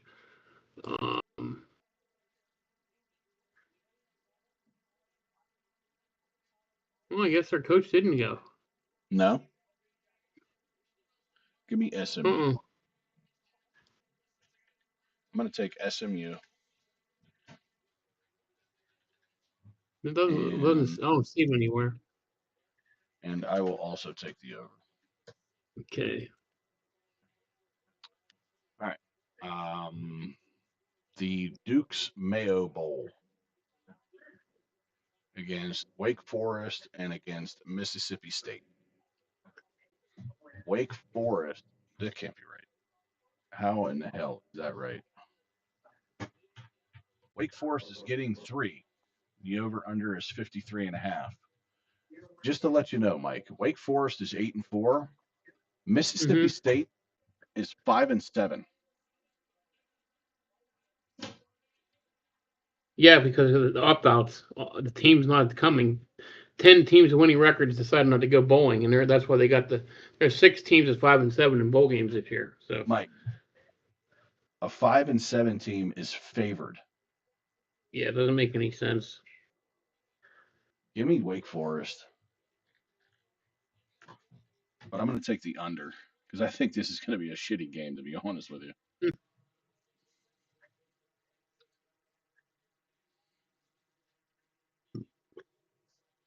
Yeah, 53.5 on this one. I'm taking Wake in the over. All right. And then if you want to pick it, we can. The last one, following Monday, Sure. FSC Championship, 7:30, Illinois State versus Montana State.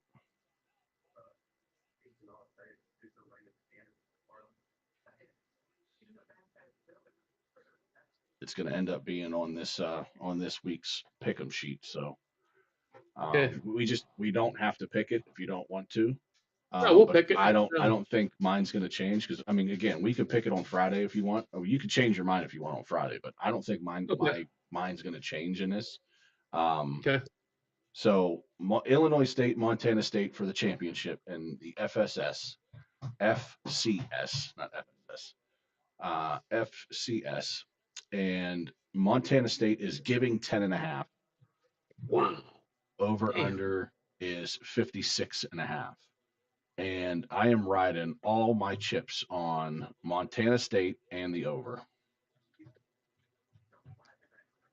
Wow. I can't Illinois, Illinois State has almost been like a Cinderella team of sorts. They are, yeah, big time, big time. And according to Matt, if there's a red bird involved, you have to take it. But that's not how I play this.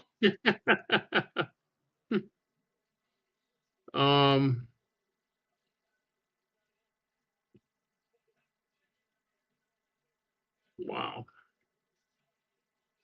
I am going to take. Well, Montana State's rolling. They're 13-2. Damn. 12-4. Jesus. Hey, I'm taking Illinois State in a 10.5. I'm taking a 10.5 in Illinois State. Okay. And I'm going over though too. Okay. So, did you see ticket prices on this? I have not. Okay, you ready? Yeah. All right. Oh no, I just saw it. Sorry, Oh, okay. I did see it. I just saw it. $129. $129 for an I would FSC never guess that. and an FCS championship game. Wow, I would have never guessed that. Yeah, me neither. That's why I was going to say I was going to give you an over under. I would have said under whatever you said. If you just said 60, I would have said under. So Yeah, I'd have gave you. I we probably would would have. I would have gave you an over under of 125. I would have said hell no, way under. Yeah, yeah. Wow. Wow. Oh man. All right. So, with the majority of these games being very, very soon, we have to pick an underdog or a super dog Super today. dogs. And I think I've already said what mine was going to be. And what did I say? I said Nebraska, right? Or no, I said Yeah. I said Nebraska. Yeah, they're getting 14, right? Right. Yeah. I said Nebraska, but oh man, I don't know why this Alabama one is screaming at me. All right, I'll tell you what. Do I have a coin anywhere around here? No. How about this? Hey Siri, flip a coin. Well, first of all, it would help. It would help if I called what I wanted. Okay. Nebraska will be tails. Alabama's heads. Hey Siri, flip a coin. It's tails this time. It's tails. So tails says Nebraska, so I'm taking Nebraska.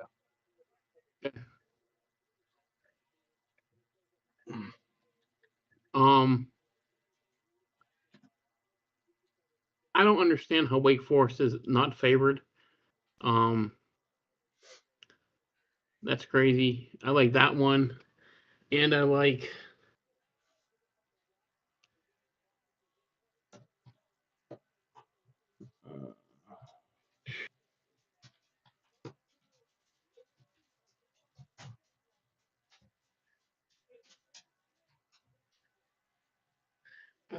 in Texas Tech, come on. Getting 2.5 against Oregon. Getting 2.5. I think Texas Tech wins that game outright. Give me Texas Tech in 2.5. All right. Texas Tech. Sorry, number 4, Texas Tech. Against number 5, Oregon. And that is 2.5. Okay. Well, I'll have to get these out to Matt. And I hit on my super dog by 0.5. Yeah, you did. Half by a point. 0.5. Half a point. So I hit my half a point, and then obviously we add 5 to it because you right. You win. So I got 5.5 points on that, which is basically the lowest you can get. Yeah.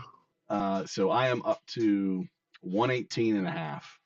You're sitting at 123, and Matt is at 203.5.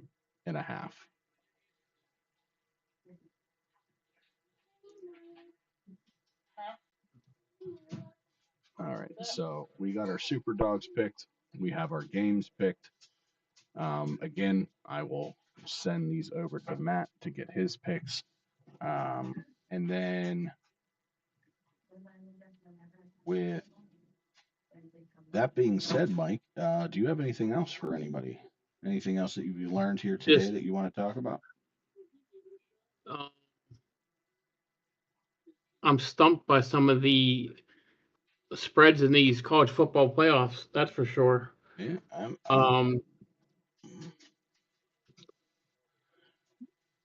I think they're nuts. I'm actually looking more forward to the college football games than NFL.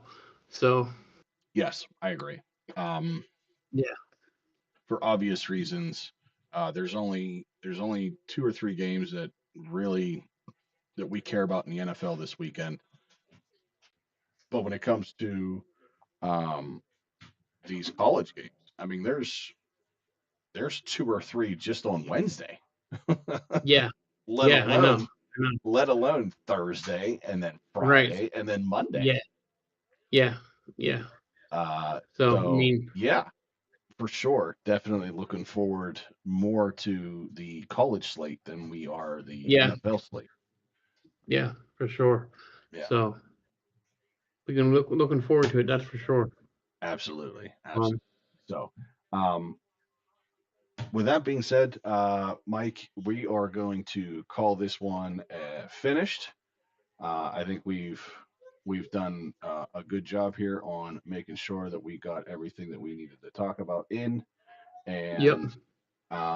So, with that being said, don't forget to like, share, subscribe, and comment on any of the videos here that you see that you liked. Don't forget to click on that notification bell so you know when we go live, every time we go live. And join us anytime that you want, preferably all the time. And again, live chat with us. We'd like to hear from you. We wanna interact while we talk. So Yeah. that being Don't said, be afraid to. yeah, don't be afraid to jump in and say hello and give us some things that you want to hear us talk about or something that you want to talk about. So open forum, pretty much. But we will be back Friday with our Friday show, hopefully with Matt. Hopefully he's got everything sorted out, which I think he does, and he will be back with us on Friday so we can talk to him about all the craziness that's going on in football and sports. And with that being said, Mike, give him one for the road. I'm going to give you if you want to give you a big prediction for this weekend, expect the unexpected in these college football playoffs. I think we found that out last year. So absolutely, and don't worry, you're 50% right all the time. Exactly. Good night, everybody. See ya.